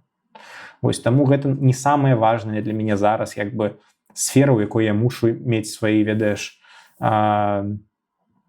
блізкія стасункі. Кантакт добра мець і карысна мець, і сапраўды з усімі, але вось нейкія шчыльныя стасункі партнёрскія, гэта хутчэй бы замінала мне, так. А як на аб'ектыўнасць можа ўплываць тое, што ты асоба вядомая, ты асоба, якая знаходзіцца ў вымушанай міграцыі, і ці можаш ты праз гэтую вымушаную міграцыю быць аб'ектыўным, таму што відавочна, што ты на баку нашынскім? Ну так, каштоўнасна так, это было даволі дзіўна гэта адмаўляць. Ну тут ёсць там мяжа, мне здаецца, паміж тым, што у меня ёсць погляды, я іх не хаваю, але пры гэтым я не абавязкова, гэтыя погляды не абавязкова атасабляюцца з нейкай палітычнай сілай. Таму тое, што я магу на нейкія рэчы глядзець праз свае уласныя баясы, ну гэта напэўна так. І гэта, я думаю, мае падпісчыкі мусяць усвядомліваць, калі замаўляюць у мяне кантэнт, ці калі слухаюць мяне. А твои кліенты, падпісчыкі, якія кліенты? Я пра гэта кажу, это ёсць кліенты, падпісчыкі гэта адно і то же. Я пра падпісчыкаў кажу камерцыйна. Вось, усе, як бы, хто мяне слухае публічна ці не публічна, мусяць як бы разумець, што я прадэмакратычны чалавек, які як бы вышуку ў Беларусі, так. І гэта як бы канешне ж, я думаю, фармуе то, як яны ўспрымаюць мяне, і так мусіць як бы адбывацца. Так? Я не кажу, што людзі мусяць атрымоўваць інфармацыю толькі ад мяне. Яны мусяць чытаць афіцыйныя крыніцы і гэтак далей. Але я імкнуся быць, наколькі я магу, раўнаважана і не даваць сваім перакананням весці за сабой мае высновы. Ну, гэта складана, напэўна. Так, калі ты займаешься... Ёсць для сябе, два тыпы... Гэта не маё вынаходніцтва, просто я так падзяляю. Два тыпы палітычнай аналітыкі. Гэта рэцэптура і дыягностыка. Так вось, калі ты даеш рэцэпты, калі ты даеш парады, тут сапраўды цяжка, вельмі цяжка аддзяліць твае перакананні і твае мэты і каштоўнасці і што ты хочаш да свае радзімы ад аб'ектыўнасці тваіх парадаў. Хаця б з-за таго, што твае ўласныя інтарэсы, твае ўласныя каштоўнасці і ці каштоўнасцю твайго народу могуць быць іншымі, чым у тых, каму ты даеш парады. Калі, напрыклад, у мяне там еўрапейц і Еўрасаюз пытаецца, там, што нам рабіць, напрыклад, там, з нечым. Я заўсёды кажу, што калі вы хочаце адказ мой, вы мусіце разумець, што я не магу абстрагавацца ад таго, што я лічу лепшым для беларусаў і для Беларусі. Так? І нават калі вы лічыце, што з меркаваннем бяспекі вам не варта запускаць цягнікі з Варшавы да Брэста, я лічу, што гэта трэба рабіць. І ў нас тут з вами можа быць несупадзенне стартавых інтарэсаў і гэтак далей, і каштоўнасцяў. Але я амаль не займаюся рэцэптурай. Іншыя віды аналітыкі, якімі займаюся зноў-такі 90% свайго часу, можа нават 95%, гэта дыягностыка. Де я кажу пра тое, як, чаму, мне здаецца, нешта адбываецца, як яно можа адбывацца ў будучым, што на гэта будзе ўплываць. То есть я апісваю рэчаісна ці будучае, ці там мінулае. І тут, мне здаецца, трошкі лягчэй абстрагавацца ад сваіх перакананняў, так? Таму што, мне здаецца, я даволі часта бываю вельмі крытычным да нашага боку, так бы мовіць, і адмяшаю поспехі, адзначаю поспехі уладнага боку, калі я бачу іх. І мне здаецца, я тут не ідэальна, але наколькі магу, спрабую гэта рабіць і падзяляць свае ўласныя пачуцці і тое, што я кажу пра прадмет. Як я скажу, што палітычны аналітык не павінен быць нацыянальна арыентаваным, каб быць максімальна аб'ектыўным, гэта будзе правільна ці не? І наогул, ці магчыма такое? Тому што заўсёды ж ёсць канфлікты інтарэсаў нацыянальных. Тут пытанне, у якіх пытаннях. Вось, давай вернемся да рэцэптуры дыягностыкі. Вось калі ты мяне як нацыянальна арыентаванага аналітыка спытаешся, што адбываецца з павесткай Беларускага народнага фронту, да? Ці чаму Зенон Пазняк прайграў 94 год? Калі я нацыянальна арыентаваны ці не? Ці мусіць мой адказ адрознівацца? Ці зараз, калі ты мяне спытаешся, што адбываецца з папулярнасцю... З коснай ён можа адрознівацца. Ён можа, але ці мусіць ён адрознівацца? Я лічу, што не мусіць. Незалежнасці ад таго, нават на якой мове я тебе кажу. Як ты прафесіянал, то не мусіць. Тое ж самае, так? А вось калі ты мяне спытаешся, што рабіць, так, з беларускай мовай, калі я не нацыянальна арыентаваны чалавек, я тебе скажу, слухай, запыту на гэта няма ў грамадстве. Эканамічныя рэформы нашмат важней. Давай адсунем гэта ўсё на нашых унукаў. Калі я нацыянальна арыентаваны чалавек, то тут мои каштоўнасці прыйдуць у адказ, так ці інакш. Я скажу, так, гэта можа быць на пэўных этапах непапулярна, але гэта трэба пушыць, таму што гэта наша самасвядомасць, гэта наша суверэнітэт, гэта наша абарона ад Расіі, гэта наша самасць, і гэта тое, дзеля чаго і варта рабіць эканамічныя рэформы, каб захаваць краіну. Тут мои каштоўнасці ў першым пытанні, якія факталагічныя, якое пра тое, чаму так адбываецца, яны не мусяць праяўляцца. А вось у другім пытанні, што рабіць, яны натуральна праявяцца. Слухай, а палітычны аналітык ён можа казаць, што рабіць рэцэптурна, бо гэта падаецца ўжо звычайны палітык. Нібыта, калі ты кажаш, што рабіць у палітыцы, то гэта ўжо лабізм. Я лічу, я збольшага згодны з табой, што мяжа вельмі тонкая, але, на жаль, вельмі часта чакаюць ад палітычных аналітыкаў нейкіх рэкамендацый, так? Ну-ка. І шмат якія мои там больш вялікія, шмат 10-старонкавыя працы ў апошнія гады, просто па просьбе маіх замоўцаў яны скончваюцца рэкамендацыі. Як ты будзеш адмаўляць, казаць, што гэта не мае кампетэнцыі, ўсё такое ці... Я тады просто стараюся рабіць гэта так, што я кажу, вось дзеля дасягнення гэтых мэтаў, вось гэта варта было б рабіць. Калі гэтыя мэты для вас нерэлевантны, што ж. Зразумела. Але натуральна, што ты тут мусіш усведамляць, на якой ты кропкі знаходзішся. Ты тут зараз беларускі патрыёт, ці ты кансультант еўрапейскага ўраду, які працуе толькі на інтарэс гэтага еўрапейскага ўраду. Я не магу выйсці з пазіцыі беларускага патрыёту і не імкнуся. Я не магу маім замоўцам сказаць, ведаеце, я зараз адкінуў бок то, што я беларускі грамадзянін Беларусі і буду вам распавядаць толькі тое, што важна медыяннаму жыхару Бельгіі. Не, я так не змогу зрабіць. Гэта будзе проста падманваць самого сябе. Зразумела. Так, пойдзем па пытаннях простых, прабач, толькі не смейся з іх, не кідайся ў мяне лайном і ўсім астатнім, але я думаю, трэба ў цябе запытаць ўж такі, што такое палітыка, што такое паліталогія. Давай паліталогія, давай пачнем з канца. Паліталогія — гэта дысцыпліна ці навука, нехта скажа, Я не ведаю, што такое навука, але... Чакай, у тебе мастер дэгры, ну. Ну, але это не навуковая ступень, так? Ладно, окей. Паліталогія — гэта, давай скажем, дысцыпліна, навуковая дысцыпліна, якая вывучае палітычныя працэсы, так? Вывучае ўзаемадзеянне паміж рознымі актарамі, якія будуюцца вакол адносінаў улады. Вось. І таму палітыка сама па сабе — это такая сфера чалавечага жыцця, у якой людзі, грамадства, краіны вызначаюцца пра тое, як ажыццяўляецца ўлада. Пры гэтым у палітыцы актары могуць быць розныя, так? Мы з табой палітычныя. Ёсць міжнародная палітыка, а ёсць палітыка электаральная, дзе актар чалавек, так? А ёсць міжнародная, дзе актары краіны ці блокі. Зразумела. Палітолог ад палітычнага аналітыка мы ўжо паговорылі, чым адрозніваецца. Пазнаць, чым адрозніваецца, напрыклад, палітолог ад сацыёлага, бо вельмі гэта смежныя такія тэмы. Тут даволі відавочна, сацыёлог вывучае грамадства, і гэта не заўсёды пра палітыку. Грамадства можа быць перакананне грамадства наконт усяго чаго заўгодна. То бок паліталогія — гэта падгалінаванне? Не, гэта смежныя дысцыпліны. Смежная палітыка. Для палітыкі не абавязкова, для паліталогіі не абавязкова вывучэнне грамадстваў і грамадскіх настрояў. Гэта частка паліталогіі. То бок яны перасякаюцца натуральна, але перакрыжоўваюцца, але гэта не адно падгалінаванне іншага.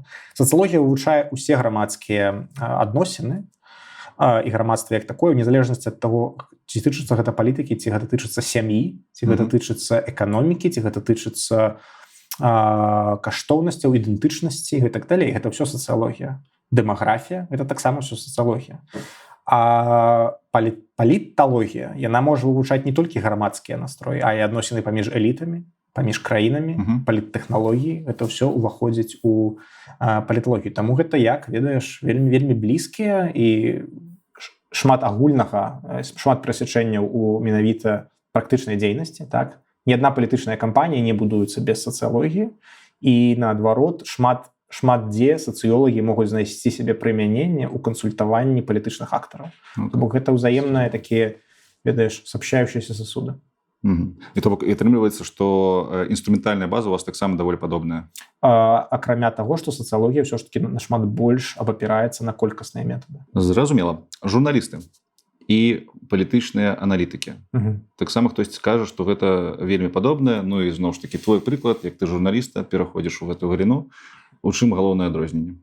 У тым, што журналіста задача не толькі аналізаваць і хутчэй не аналізаваць, а дабываць інфармацыю і даносіць яе людзям. То бок у журналіста ёсць збольшага две місіі: здабываць інфармацыю і распаўсюджваць яе. Ну ты яе таксама здабываеш, распаўсюджваеш на 10%. Я не знаходжу сырую інфармацыю. Я не хожу па прэс-канферэнцыях і не задаю пытанні палітыкам. Я не хожу на мітынгі і не гляджу, колькі людзей прыйшло. Я не удзельнічаю ў самітах. Таму што гэта будзе ўжо канфлікт інтарэсаў. Не, таму што гэта і тая праца, якую робіць журналіст. Яны прыносяць мне інфармацыю, на якой я будую свае высновы. Так, нешта я магу дазнавацца сам са сваіх крыніцаў, натуральна. Але большую частку інфармацыі я як бы бяру з медыяў. А хто іх там? Адкуль яна там бярэцца? Журналістамі.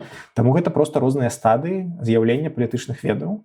Але таксама журналісты не толькі пра палітыку, натуральна, пішуць. Журналісты шмат чаго іншага робяць. У журналістаў ёсць важныя іншыя сацыяльныя функцыі. Журналісты — гэта чацвёртая ўлада. Яны трымаюць палітыкаў адказнымі. Яны расследуюць іх злоўжыванні. У палітолагаў няма такой, у палітычных аналітыкаў няма такой функцыі расследаваць ці трымаць палітыкаў да адказу. А ў журналіста, асабліва палітычных, гэта велізарная сацыяльная місія. Рабіць так, каб, ведаеш, палітыкі не станавіліся тым, кім яны становяцца ў нашым рэгіёне. Ну, пры гэтым ты абапіраешся на журналісцкую працу, атрымліваецца, што твая рэпутацыя таксама залежыць ад журналістаў. Яна залежыць ад таго, як я адбіраю то бок ты інфармацыю. Я ж не ад аднаго журналіста як бы атрымаў. Ты з'яўляешся гарантам таго, што гэта інфармацыя была адабраная табою, і ты ёй давяряеш. Так бы мовіць. Хацеў бы быць тым гарантам, які робіць. Але натуральна, што магу памыляцца, магу весціся на фейкі і так далей. Мы тут все не пад імунітэтам нейкім. А табе дапамагае твой досвед журналістыкі? Што больш за ўсё дапамагае табе? Я бачу механізмы інфармацыйных маніпуляцый проста паміж як бы радкоў і магу як бы бачыць, чаму можна давяраць, чаму не можна давяраць, якую частку навіны мне варта прачытаць, якая гэта проста інтэрпрэтацыі журналісцкія ці медыйныя. Я гэта бачу, мне здаецца, трошкі хутчэй, чым шараговы карыстач, таму што я сам пісаў такія навіны, такія артыкулы і так далей. Вось, але ну і рэпутацыі, так я будую ў сваёй галаве рэпутацыі медыяў, так і зноў-такі калі ты стала за гэтым сочыш, калі ты ведаеш людзей, якія там працуюць, ты можаш камусьці давяраць менш, камусьці больш, разумець, якія стымулы зараз рухаюць кім, калі ты разумееш эту нутранку. Не ўсе карыстальнікі медыяў маюць такі досвед, каб зразумець, што перад імі аўтэнтычнае як бы паведамленне зроблены на аснове журналісцкай працы альбо клікбейт, ці магчымая як бы інтэрпрэтацыя, якая проста мусіць згенераваць цікавасць, ці срачык падняць і так далей. То бок вось фільтр, які ў мяне выпрацаваўся за годы працы, ён дапамагае. Пры гэтым што з'яўляецца у цябе аб'ектам аналізу? То бок гэта што гэта відавочна не проста гэта не навіны, гэта што гэта ўлада бегучая, гэта ўлада там выгнанне, што ты аналізуеш?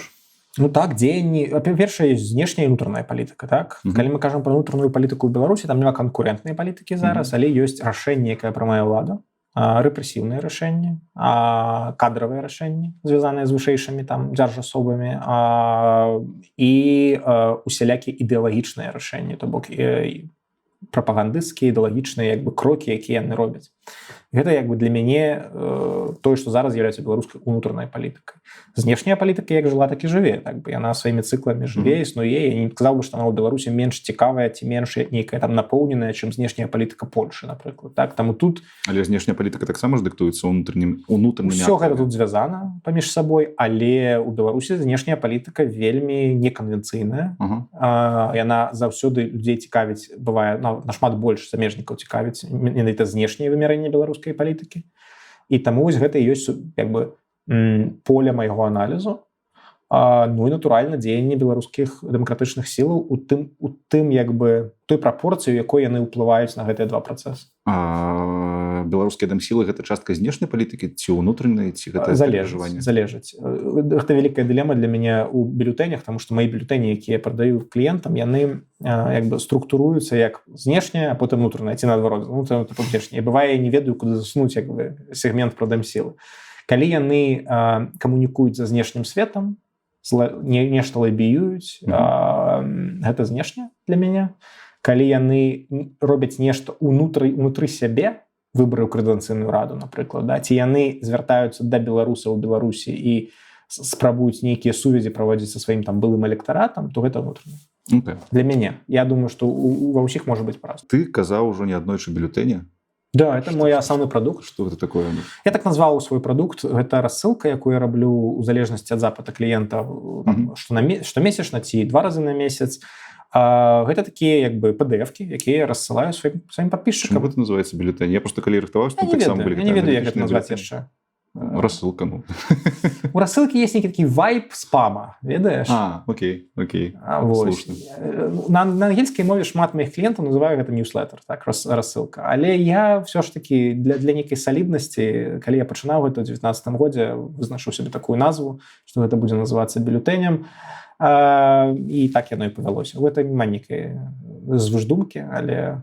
Што ты яшчэ прадусуеш, акрамя вось гэтых бюлетэняў /рассылак, ну і там відэа твоей дзейнасці, відэавыпускі на Ютубе. Што яшчэ? Артыкулы на Карнегі, якія я пішу, штомесячна ці раз на 2 месяцы, гэта такія, больш грунтоўныя, чым у медыа, але менш, напэўна, сур'ёзныя, чым бюлетэні. Тут нешта такое пасярэдзіне. Затым таксама немалую частку маёй працы ў апошнія год-два займаюць падрыхтоўка больш вялікіх папер у сэнсе навуковых, аналітычных такіх даўгіх фарматаў, дзе я звычайна разам з іншымі суаўтарамі пішу па нейкай тэме больш вялікую працу, якая мусіць хутчэй за ўсё даць рэкамендацыі, дарэчы. У мінулым годзе мы напісалі даволі громкую паперу, якая называлась «Дорожная мапа дээскалацыі», якая абмяркоўвалася беларускімі медыямі там некалькі месяцаў, і у еўрапейскіх як бы кабінетах яна, як я ведаю, абмяркоўваецца дагэтуль. Вось як можа быць пабудаваны ў будучым працэс дээскалацыі паміж Беларусю і Еўразвязам. Але гэта ўжо выглядае як навуковая праца. Што б ты там не казаў. Але гэта, ведаеш, усё ж такі то, што называецца ў англійскам policy paper. Так? То ты не проста даследуеш у абстрактна нейкі навуковы аб'ект, які цікавы толькі табе. Ты даследуеш рэальную палітыку, якая можа ці мусіць неяк змяніцца. То бок гэта практычна. Гэта больш практычна, чым тое, што звычайна разумеецца пад навуковай працай. Вось. Можна сказаць, што это практычнае даследаванне, можна так сказаць. У гэтым годзе таксама недавно выпусцілі такую ж паперу. І я вось апошнія гады жыву фонава такімі цыкламі. Папера пераходзіць у новую паперу, якая займае 2-3 месяцы, 4 месяцы. Звычайна я не толькі аўтар, а яшчэ і рэдактар і менеджер каманды, і таму гэта таксама займае трошкі часу. У межах Sense Analytics мы яшчэ робім шмат медыа-маніторынгу. То бок замоўцы, кліенты просяць там вось што про нас пісалі у тым тыдні, у тым месяцы. Але гэта на сацыялогію падобна. Ну так, ёсць як бы людзі, якія чытаюць з дапамогай шаішкі, дарэчы, маішкі чытаюць як бы тое, што пішуць там пра ту ці іншую краіну ў беларускіх медыа, і мы робім падборкі. Вось такое таксама цікава. Пасля такога беларуская ўлада выкінула з краіны немала дыпламатычных супрацоўнікаў заходніх амбасад. Гэтую працу ім стала цяжэй рабіць, і яны як бы дэлегавалі яе мне. Таму. Вось гэтыя паперы, пра якія ты казаў, якія не навуковыя, забыўся назву на англійскай. Полісі. Яны падобныя на тыя самыя рэцэпты, пра якія ты казаў. Яны звычайна імі скончваюцца так. То бок там 90-80% паперы гэта аналіз рэчаіснасці ці будучыні, ці сцэнароў, але потым для як бы большай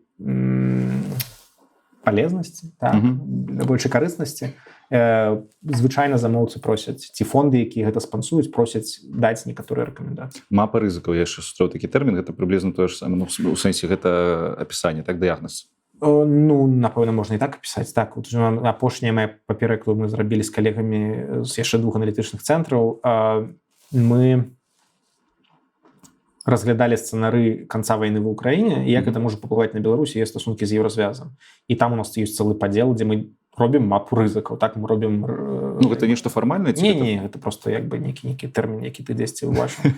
Вось, просто там у нас ёсць пералік рызыкаў, які мы бачым у кожным сцэнары для Беларусі, для беларускай там незалежнасці, для беларуска-еўрапейскіх адносін.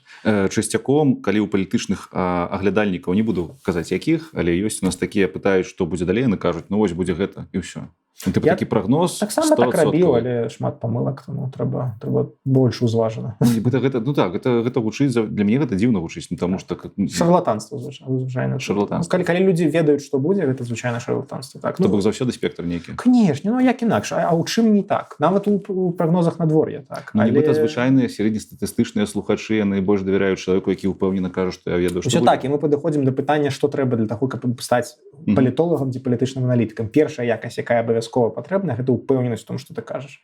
Бо калі ты будзеш заўсёды казаць, можа быць так, а можа быць не так, то гэта будзе цяжэй тебе прабіцца ў гэтую сферу. Атрымліваецца, што тебе шарлатанам патрэбна быць крышачку? Крышачку больш упэўнена казаць рэчы, пра якія ты кажаш. Не баяцца выбачацца потым? Ну, ладно, вы не выбачаецеся. Слухай, ну што для цябе як бы крытэр поспеху тут, так? Медыйнасць? Ці ўсё ж такі давер нейкіх больш мэтавых груп ці вельмі інтэлектуальных аўдыторый. Я ўсё ж такі імкнуся да другога. Ёсць людзі, якія будуюць свой публічны як бы прафайл, і гэта іх адзіная як бы задача. Я нават не кажу пра Беларусь. Беларусь такіх людзей можа амаль няма. Але такія людзі ёсць там накладна ў Расіі, такія людзі накладна ёсць там ва ўкраіне, такія людзі ёсць у США, іх называюць пандits, да? Такія людзі, якія проста прафесійна каментуюць усё, што адбываецца на тэлебачанні звычайна. І яны не асабліва як бы іх задача, каб гэта гучала ўпэўнена, каб гэта гучала як бы цікава, каб людзі не пераключаліся. Это ўжо трошкі іншы як бы бізнес. Вось, але у чым ёсць перасячэнне на маёй працы, што я зразумеў з гадамі, гэта такая мой асабісты інсайт ад таго, што я раблю, што у выніку ты прадаеш не веды. У выніку ты прадаеш адчуванне ўпэўненасці. У выніку вялікая адказнасць і беларусам, якія глядзяць відэа, і маім там замоўцам, кліентам, яны мне плацяць не таму, што яны дазналіся пра нешта новае. Я не Вікіпедыя для іх. Я той чалавек, які дапамагае ім прыйсці да адчування, што ў іх в галаве ўсё стала па палічках. Ну, слухай, гэта ж адчуванне павінна канвертавацца ў нейкі прафіт, у нейкія рэчы, якія можна ацаніць. Я не ведаю. Душэўны спакой ці камфорт для цябе не профіт? Ну, для мяне профіт, так, а для кампаніі. Ты не уяўляеш, колькі раз да мяне падыходзілі людзі і дзячлі мне менавіта за псіхатэрапеўтычныя для людзей, зразумела.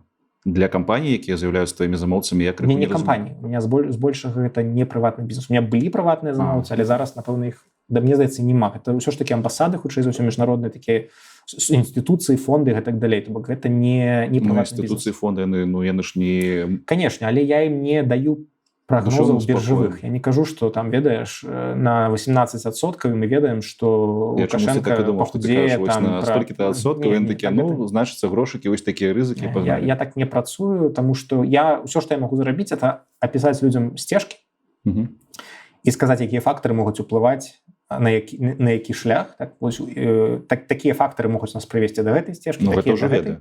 Так, это веды, але я магу намаляваць мапу, але не сказаць, куды мы па ёй прыйдзем. Вось. І другое, што я магу зрабіць, это даць людзям індыкатары таго, што мы рухаемся па тым ці іншым сцэнарыі. Вось калі вы пабачыце это, значыць, мы рухаемся ў той бок. І гэта ўсё, што я магу зрабіць. Калі я адказны аналітык, я не магу сказаць людзям, будзе так. Асабліва ў такой валатыльнай сферы, як беларуская палітыка. Камон, у 2019 годзе... Валатыльнай? Чакай, валатыльнай? Сур'ёзна? Ну, чаму я пытаю? Давай, просто пойдзем... Таму што ў кагосьці ў галаве беларуская палітыка — гэта адзін зразумелы чалавек. 2020 год, ведаеш, чаго пачынаўся ў беларускай палітыкі? З апазіцыйных праймерыз. Ну, ты маеш на ўвазе... Северынец, Кавалькова, Рымашэўскі... Вось гэтыя людзі. Ты памятаеш? Не. Северынцы, канешне, памятаю, але это ўжо пасля таго. Да, потым пачаўся ковід, які ўсе карты перагуляў. Натуральна, пратэсты, вялікая падзея, гістарычная. Окей, гэта здараецца раз там на пакаленне. Чакай, ну ты ўсё ж такі ты кажаш палітычныя праймерыз. Для цябе яны былі праймерыз, а для сярэднестатыстычнага жыхара Беларусі яны нават не ведалі. Я пра тое, як часта мяняецца кантэкст. Просто уяві, колькі раз за гэтыя 7-6 год, якія мінулі, змяніўся кантэкст. Весь 19 год быў сярод тых, хто сачыў за палітыкай у 19 годзе, это быў год дарожных мапаў з інтэграцыяй з Расіяй. Все размаўлялі толькі пра гэта. Мяне кожны дзень пыталіся, калі нас анексуюць. 20 год, натуральна, настрой і кантэкст змяніўся некалькі раз толькі за один год. Это быў спачатку ковід, праймерис, окей, ну, это для фрікаў, так, для гікаў, як я, так? Для спецыялістаў. Окей. Ковід, выбух, пратэсны выбух, уздым, хутка пераможам. Это быў кантэкст, у якім жылі не толькі беларусы. А звычайна як гэта адбываецца? Звычайна, што ў нас ёсць там нейкія партыі, усе плюс-мінус ведаюць, што ў гэтых партыях што робіць? Я тлумачу, чаму я ўжыў слова валатыльнасць. Таму што нават у людзей рэфлексуючых кантэкст вакол цябе змяняецца некалькі раз. А затым рэпрэсіі, якія мы наступныя 1,5 гады жылі ў гэтым рэпрэсіўным кантэксце, затым вайна, так? Затым знянацку перамовы з Трампам, так? І гэта зараз галоўны палітычны працэс, у якім адбываецца, у якім кантэкст, у якім усё круціцца вакол Беларусі, гэта там перамовы з ЗША, вызваленне палітвязняў і так далей. І яшчэ працягваецца вайна, і яшчэ працягваюцца тыя кантэксты, як рэпрэсіі. І гэта як бы ў краіне, у якой нічога не адбываецца. На працягу 6 год змянілася некалькі жыццяў, так? Так, я думаю, што ў палітыцы Гішпаніі нават пры тым, што могуць быць арэлі вялікія наконт змены ўлады, там, папулісты і гэтак далей, усё ж такі кантэкст мяняецца не так часта. І таму так, наша палітыка вельмі валатыльная. І да чаго я так казаў, што рабіць 100% прагнозы у сітуацыі, калі назаўтра можа прыляцець новы ковід, калі тромбік можа аторвацца, калі вайна можа скончыцца, ці пачацца новая. У такой сітуацыі рабіць нейкія прагнозы, ну, то безадказна просто. Ну, 100%. Все ж таки хочу яшчэ тут разобраться. Ты кажаш ковід, ты кажаш вайна і штосьці трэцяе сказаў. Рэпрэсіі. І рэпрэсіі, окей. Ва ўсіх гэтых трох падзеях ўсё ж таки праймерыз адрозныя ад Лукашэнкі не ўдзельнічалі. У сэнсе яны ўдзельнічалі, але так палітыка, але не ў тым аб'ёме. Ковід гэта цалкам не палітычная з'ява, падаецца, была. Прывяла да палітычных падзеяў. Вайна таксама не моцна залежала, я так разумею, ад беларускіх палітыкаў. Але яна ўплывала на іх рашэнні. Вось пра што я кажу. Але дзе праймерысы, якія змяняліся? Якія ўплывалі на гэтыя падзеі? Іх не было. Так, праймерыз — гэта ўнутраныя выбары. Давай сразу прагаворам. Праймерыз — гэта ўнутраныя выбары ўнутры нейкага руху. Так? Чакай, я думаў, што гэта людзі, якія ўплываюць на сённяшні момант. Клас, дзякуй, што сказаў. Назад, на 20 хвілін, давайте.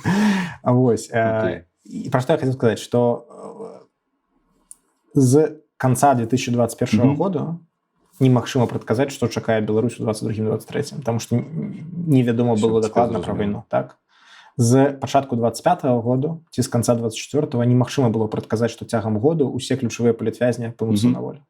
А гэта важны кантэкст, правда? Які змяняе ўсё ў беларускай палітыцы, прынамсі апазіцыйнай. Так? Таму, слухай, ці ведаем мы, што у Беларусі застануцца палітвязні на конец 26 года? Не ведаем. Ці ведаем мы, што ў Беларусі не пачнецца вайна до конца 26 года? Не ведаем. З гэтымі двумя невядомымі вельмі цяжка нешта прагназаваць паміж імі. Разумееш? Што калі гэтыя две пераменныя просто могуць пераключыцца з А ў Б і з Б ў А, просто з 0 у 1 і з 1 у 0 цягам гэтага году, і я не маю як бы сэнсараў, каб прадказаць, як гэта павернецца. Яны суперглобальныя. Яны суперглобальныя для ўсяго, што адбываецца, так? То што іншае я магу прадказаць? Напэўна, я магу прадказаць, што Лукашенко стане на год старэйшы. А Коля паскуфее яшчэ больш. Гэта, напэўна, прадказальна. Хаця і тут з 70-гадовымі мужчынамі ўсё ж такі ў ўсходняй Еўропе ёсць нейкія паттерны, звязаныя з дэмаграфіяй. Так? Таму тут таксама ўжо ўсё менш і менш прадказальна. Якія метады вы выкарыстоўваеце ў працы? Мы з тобой ў адным пакоі. Вы палітычныя аглядальнікі і аналізатары і ўсе. Тут была кава, і ў ёй есть гушча. І гэта самы галоўны метад. Ладно, давай нафиг. Это некая пашла мне лекцыйная тэорыя. Давай ты просто апішы, як выглядае твой працоўны дзень звычайны. З чаго ты пачынаеш? Читаю навіны. І калі мне Што за навіны? Адкуль яны прыходзяць? Гэта рассылкі? Як бы так, дзесяткі крыніцаў, на якія я падпісаны. Гэта тэлеграм-каналы, звычайныя медыа на веб-пейдж. Я яшчэ як дыназаўр хожу на стартавыя старонкі. Гэта YouTube, натуральна, і гэтак далей. І іншыя там соцсеткі, якіх мне трэба атрымоўваць інфармацыю. І я просто яе агрэгую. Так бы і ў сябе ў галаве, і ў wordаўскіх дакументах, якія я потым ператвараю ў бюлетэні, і як бы я потым па тэмах іх разбіваю і нешта з сябе выдаўліваю, выціскаю ў сэнсе рэфлексіі на гэтыя падзеі. Гэта так я працую у як бы вытворчасці маёй вось кансалтынгавай, так? Калі я просто прадукую гэты бюлетэні больш-менш рэгулярна. Там ёсць такі ўжо больш-менш стандартызаваны працэс. То бок ты такі кампілятар усіх навін у нейкае... Кампілятар у свой док, а потым я з гэтымі навінамі сваё адчуванне, што з гэтым будзе далей, напрыклад. Тэматычна. Вось, гэта тое, што як механічна гэта выглядае. Калі гэта тычыцца маіх відэапрадуктаў, там амаль няма ніякай асаблівай падрыхтоўкі, акрамя... Да відэа на люстэрку ты не рыхтуешся? Не. А тэмы там ўсё там? Не, іх не ведаю. Адказ на пытанні? Нічога сабе. Я не ведаю захадзя маіх пытанняў. Іх рыхтуе каманда, там Глеб ведучы, але не я. Гэта была як моя... Не то як бы мова, але маё пажаданне пра змене фармату. У меня была змена фармату, калі я спачатку адказваў на пытанні. Так. Вось, і тады мне так трэба было не тое, каб рыхтавацца, і так я рыхтаваў сябе нейкія тэзісы, але мне трэба было іх адбіраць. Гэта была некая падрыхтоўка. Зараз я амаль 0 раблю падрыхтоўкі. Вось, памыць галаву. Ну так бы, такая базовая падрыхтоўка. І для відэа таму амаль не трэба рыхтавацца. Просто ты рыхтуешся ўсім сваім медыаспажываннем, разумееш? Ты як бы намацваеш... Ну так, ты заўсёды просто ведаеш, што адбываецца, ты можаш пра гэта распавядаць. Вельмі цяжка тут адрозніць працоўны час ад непрацоўнага.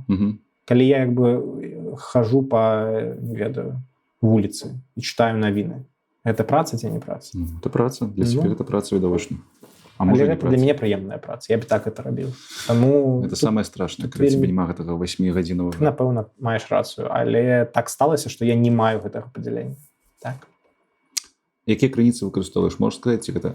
Не, ну слухай... Пытанне такое, гэта нешта адкрытае, ці у цябе ёсць, можа... Не, з большага адкрытага, але, канешне, ёсць як бы і людзі, якія, ну, не ведаю, ўсё ж такі займаюцца некай дыпламатыяй, да? Альбо афіцыйнай, калі гэта заходнія дыпламаты, альбо неафіцыйнай, калі гэта людзі, якія маюць нейкія нефармальныя стасункі з беларускай уладай, ці ездзяць у Мінск на нейкія паўафіцыйныя перамовы. І бывае, што я з імі там як бы даведваюся аб іх уражаннях. Гэта ўсё заўсёды... Крыніцы, разумееш, з крыніцамі трэба вельмі асцярожна быць. Не толькі з таго, што яны падманваюць, гэта натуральна, што яны скажаюць інфармацыю ў сваіх інтарэсах, а з-за таго, што ў цябе можа ўтварыцца бурбалка і лжывае адчуванне, што ты даведаўся некую сакральную ісціну, а гэта толькі погляд аднаго чалавека. І таму бывае, я бачу па людзях, якія маюць больш глыбокія крыніцы, чым я. Напрыклад, у Расіі там яшчэ больш такая дзіравая сістэма, чым беларуская. Я бачу людзей, якія засноўваюць сваю аналітыку на тым, што ім распавядаюць вельмі крутыя крыніцы, дзесяткі крыніц.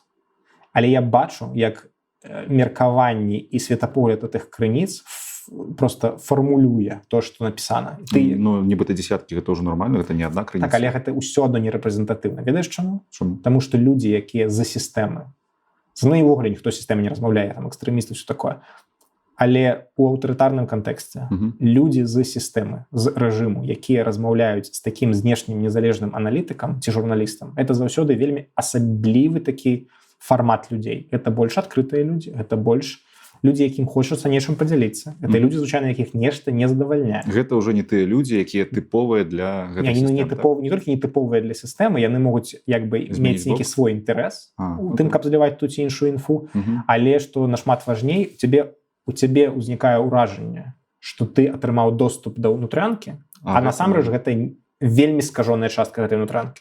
І таму гэта, можа быць, бывае нават горш, чым калі б ты не атрымаў гэтую інфармацыю. І больш, як бы ведаеш, так, з некага аддалення глядзеў на гэтую інфармацыю. Слухай, ну няўжо не бывае такога, што ты атрымаў нейкую гэтую інсайдерскую інфармацыю і ўжо так хочацца распавесці, но вось ты гэтаму чалавеку так давяряеш, і што ты такі не, ну гэта адна крыніца, а можа я памыляюся. Я просто буду заўсёды мець на ўвазе гісторыю перадузятасцяў гэтага чалавека, якая звычайна ў кожнага ёсць свая. Хутчэй за ўсё гэта называецца англійскімі словамі wishful thinking. Гэта самы галоўны когнітыўная праблема, што людзі скажаюць усю інфармацыю, якую яны інтэрпрэтуюць і паведамляюць у бок сваіх пажаданняў падсвядома.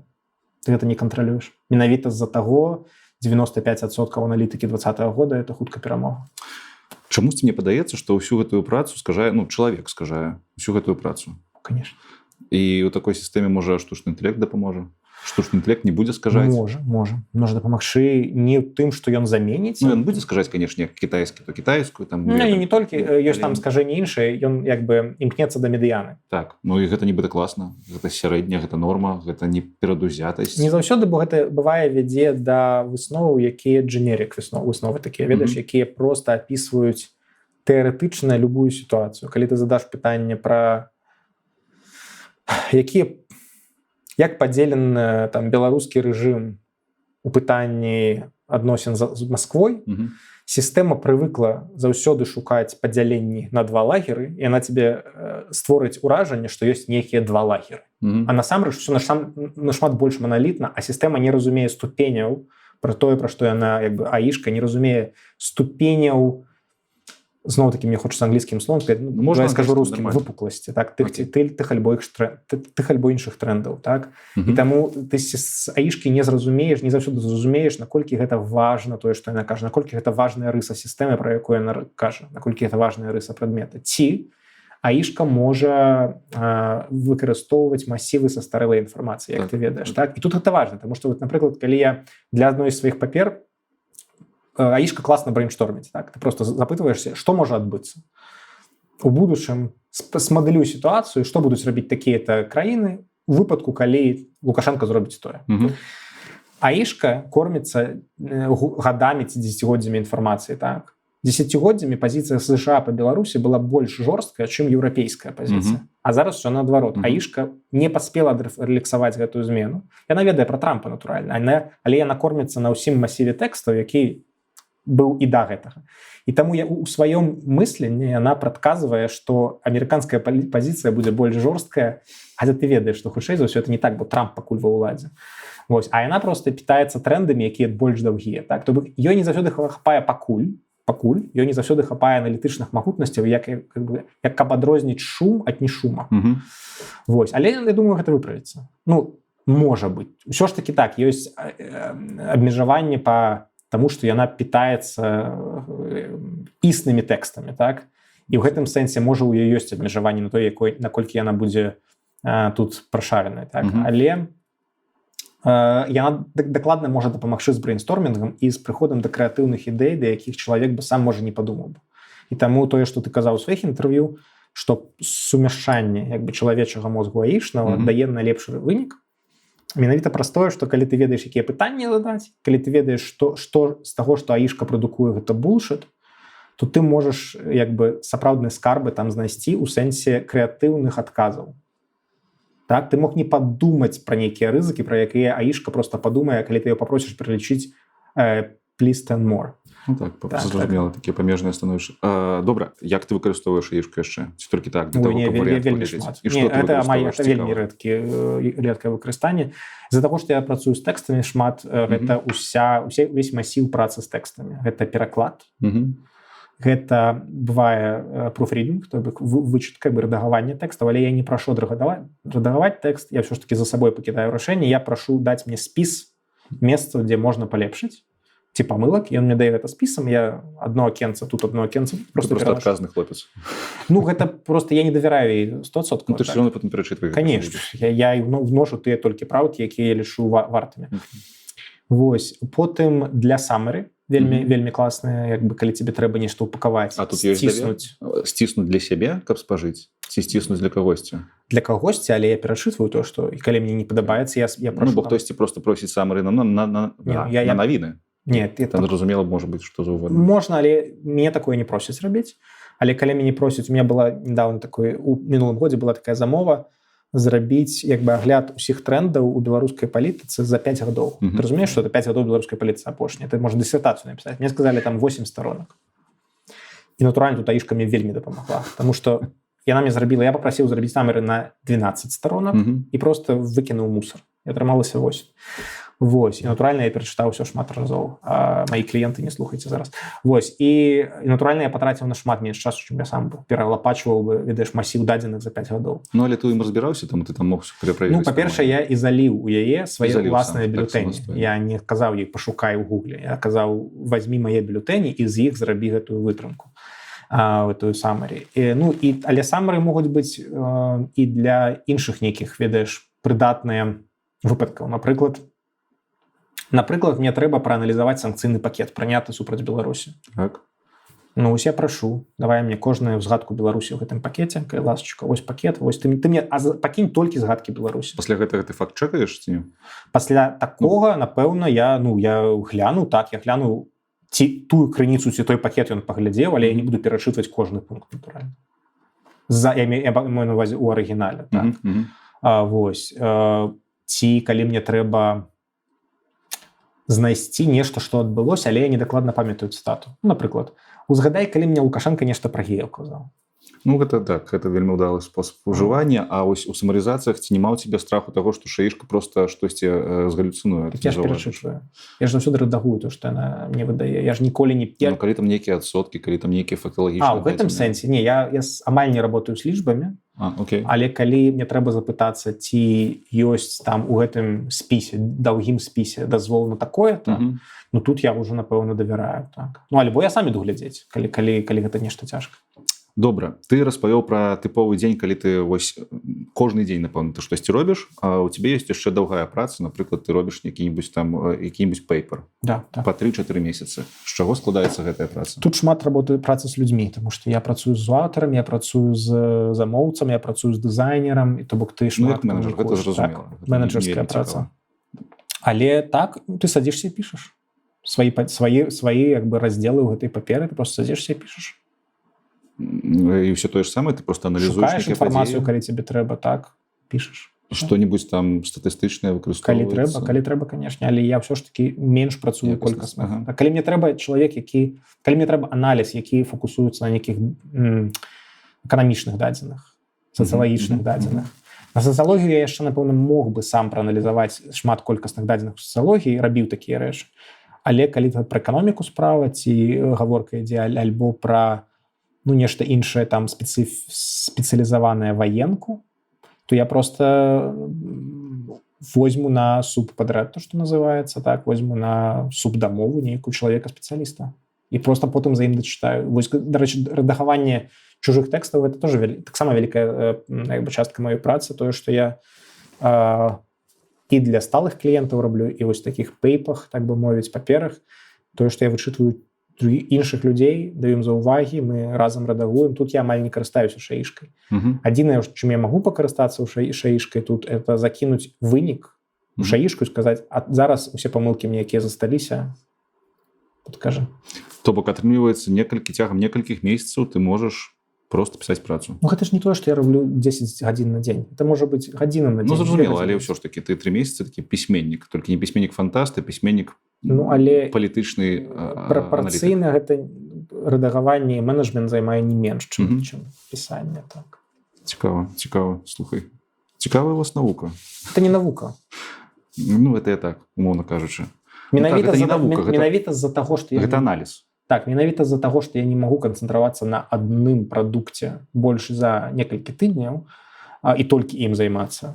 Я і не пайшоў в навуку, бо там ты распрацоўваеш сваю адну працу, так, навуковую дысертацыю, ці гэтак далей, артыкул адзін пішаш. Так, зразумела, гэта аналіз. Я не такі, як бы, цярпелівы. Але, слухай, мне падаецца, што ў такой сістэме колькі палітычных аналітыкаў, столькі меркаванняў будзе, у вас у кожнага павінен быць свой аналіз, таму што у вас у кожнага сваё меркаванне. У нас не так шмат. Палітычных аналітыкаў у Беларусі не шмат, тых, хто яшчэ нешта ўмее в англійскую, яшчэ менш. Не шмат гэта колькі, просто каб уяўляць, там 2 чалавекі, 10, сотня. Гэта саманазванне, таму, ведаеш, могуць себе назваць палітычнымі аналітыкамі. Ну, пачуваннях. Публічна агульна прызнаных, якіх медыі бы так характарызавалі і нейкія актары так бы ўспрымалі, ну, можа, 20 макс. Калі мы кажам пра незалежны, як бы, сектор. І не ўсе з іх працуюць з кліентамі. Шмат хто з іх працуе на медыа, і таму іх проста праца – это прадукаваць аналітычны контент для медыа. Шмат хто іх працуе ў аналітычных цэнтрах, у сваіх ці у чужых людзей, ці ў акадэміі. І таму іх праца – это вучыць студэнтаў, пісаць толькі паперы, напрыклад, і гэтак далей. А шмат хто з іх увогуле гэтым займаецца як не асноўнай сваёй працай. Таму для шмат для каго это проста хобі. Каментаванне ў медыа. Можна сумяшаць, ну гэта ж капец колькі часу. Ты распавёў. Ты ж не абавязаны адказваць так на ўсе запыты. На ўсе запыты аб інтэрв'ю. Просто каб быць у кантэксце, тут ужо купа часу. Ну так. Утрачаецца. Супер. Складаная у вас праца? У вас, у аналітыкаў? Не ведаю. Я думаю, што ёсць нашмат больш складаная праца. Так. Добра. Я хацеў яшчэ спытаць, колькі каштуе палітычны аналіз для сярэднестатыстычнага заказчыка, але тут, напэўна, трэба ну, тут няма такого, каб гэта было нешта сярэднестатыстычнае. Не, няма. У кожнага чалавека, у кожнага аўтара сваё, у кожны фармат, у залежнасці ад складанасці, у залежнасці ад даўжыні, ад тэрмінаў. Тебе трэба на заўтра ці праз месяц. Так, у мяне вось менавіта гэтыя крытэрыі. Складанасць, ці трэба мне кагосьці браць у працу яшчэ, як хутка, памер. Это ключавыя, як бы, паказчыкі, па якім я магу даць нейкую сваю ацэнку. Вось. І далей залежыць таксама ад таго, як бы, наколькі ты завален іншай працай. Я таксама не магу, бывае, ўзяць усе замовы ў сітуацыі, калі я завалена. А ў сітуацыі, калі праца зараз, там, мне бываюць вольныя тыдні. Разумееш? Мне бывае тыдзень, калі я гляжу серыяльчыкі, хожу там у басейн, таму што я зрабіў свой бюлетэнь. Тыповый ІПшнік. Я аддаў сваю паперу на вычатку пруфрідеру майму. У меня ёсць, дарэчы, пруфрідер, ну, рэдактор тэксту, чалавек, у сэнсе. І ўсё, у меня нейкі прамежак часу, калі у меня няма нічога новага вельмі вострага рабіць, схадзіць на люстэрка, запісацца, гэта не шмат часу. Ну, бок часамі гэта такая сезонная праца. Так. І бывае, што я працую па выходных, а бывае, што я магу 3 дні запар ляжаць на канапе. А як у такой сістэме можна планаваць жыццё па-за працай? Ну, я ведаю я ведаю свае дэдлайны, то бок я ведаю, што я к такога-то як бы числа кожнага месяца я мушу здаць такой-то контент кліентам і паміж імі магу планаваць. Вось зараз пасля нашага інтэрв'ю праз 2 дні я ўлятаю адпачынак на тыдзень. Менавіта таму, што я ведаю, што гэта будзе прамежак часу, калі я толькі што скончыў вялікі праект. У мяне пакуль не пачаліся мае восеньскія паездкі. У прэзентацыях гэтага вялікага праекту у меня перапынак на некалькі тыдняў. Паміж бюлетэнямі час, і вось я магу паехаць адпачынак. Але там я буду медыа-маніторынгі дасылаць, дарэчы. Ну, ты будзеш все на навіны чытаць, ты ж не можаш выключыць. Я буду чытаць навіны, але гэта ўсё ж такая не настолькі так прынцыповы мой удзел. Падводка да таго, што ўсё роўна ў каментарах спытаюць, колькі ў сярэднім зарабляе палітычны аналітык. Я ці хто? Не ты, я ў цябе не буду пытацца. Які спектр? Просто каб разумець. Таму што шмат хто мне казаў, што палітычныя аналітыкі гэта хто? Каментатары, вось ёсць гэты флёр, што гэта нейкія каментатары, людзі не прафесіяналы. Нават няма таго, што ёсць у айцішкі нейкія, ведаеш, карзінкі, колькі зарабляе сеньор, колькі зарабляе мідл. Таму што я цябе патлумачу. Ёсць людзі, якія працуюць выкладчыкамі ў універах. У іх выкладчыцкая зарплата, заробак, а яны каментуюць як бы ў вольны час. Колькі яны зарабляюць свайго каментавання, да нісколькі. Іх заробак гэта іх выкладанне. Бываюць людзі не атрымоўваюць нічога за сваю палітычна-аналітычную працу. Калі людзі гэта ператвараюць у заробак, у беларускім выпадку зараз вельмі нелёгка знайсці механізмы манетызацыі гэтага. Калі мы кажам пра манетызацыю менавіта гэтай дзейнасці, гэта альбо вось то, што раблю я кансалтант, альбо праца ў нейкай інстытуцыя, якая тебе будзе плаціць заробак, кшталту think-tank. Think-tankов у нас палітычных, магчыма, 2. ЦНИ, Центр новых ідэй, магчыма, Біпарт можам сюды аднесці. Вось. Палітычная сфера яшчэ ёсць такі think-tank, але там вельмі маленькі. Вось. Я не ведаю, што ў іх там па заробках, наколькі яны там сталыя, наколькі яны рэгулярныя, ці залежыць яны ад праектаў, якія ёсць, залежыць. Гэта, ведаеш, вельмі адрозніваецца ад think-tanka к think-tanku, якая у них мадэль фінансавання. Ёсць як бы медыа, калі ты працуеш на медыа, атрымоўваеш свае ганарары. Таму вілка можа быць ад пражытачнага мінімуму просто да, ну, колькі ты знойдзеш сабе кліентаў і замоваў. Але на кансалтынге, чыста на кансалтынге па... Нема рынку, понимаешь? Нема рынку параўнаць. Я хочу зразумець, ці можна толькі на кансалтынге жыць? Калі б я не рабіў... Беларуская паліталогія. Ну, я, напэўна, на сваём бы толькі падпіскі, вось толькі Sense Analytics, я бы, напэўна, жыў, але гэта былі бы... ну, можа, палова майго сённяшняга так бы заробку была бы, вось, калі толькі б я рабіў кансалтынгавую гэтую працу. Напэўна. Але з іншага боку, я б, магчыма, больш часу удзяляў бы на развіццё гэтага бізнесу. І, магчыма, больш кліентаў было, больш замоваў было бы, гэтак далей. А я вытрачаю час на медыйную працу, на напісаць артыкул, на паперку напісаць пад замову, это ж не кансалтынг, так? Таму вялікае пытанне, не ведаю. А акадэмія ў гэтай всей сістэме не выглядае як нешта такое золотая клетачка? Можаш пайсці ў універсітэт і ўсё, і там працаваць стабільна, ведаю людзей, якія як бы цэняць больш стабільнасць, прадказальнасць, сацыяльныя гаранты, асабліва калі ў акадэміі ёсць доўгатэрміновыя кантракты, так, гэта важна. Асабліва ў краінах, дзе гэта дае сацыяльны пакет вялікі. Я ведаю людзей, якія асэнсавана зрабілі выбар у бок больш прадказальна і, магчыма, не самых вялікіх заробкаў, але больш спакойнага існавання ў гэтым сэнсе, чым фрылансерства вечнае, так? Вось. Ну, я пакуль не ў тым.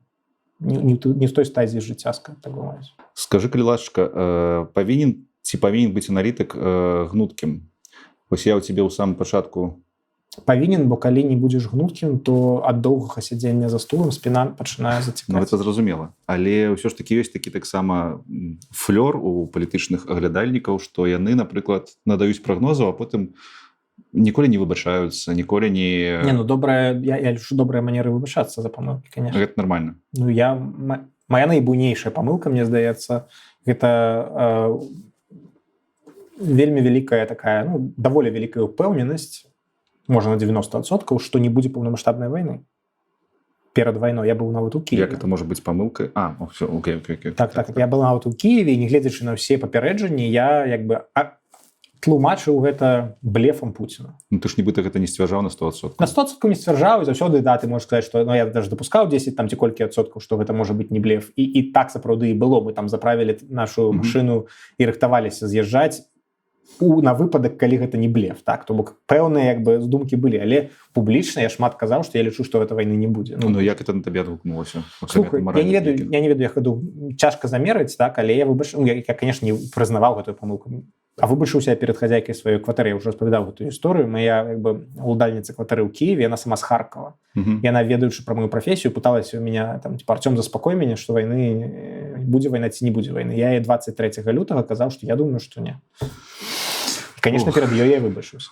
Ох, добра. Тады можна сказаць, што гэта самая вялікая памылка, якую у гэтай сферы людзі дапускаюць, тое, што яны даюць 100%. Я не даваў 100%. Не пра цябе зараз, а цалкам. Я думаю, што...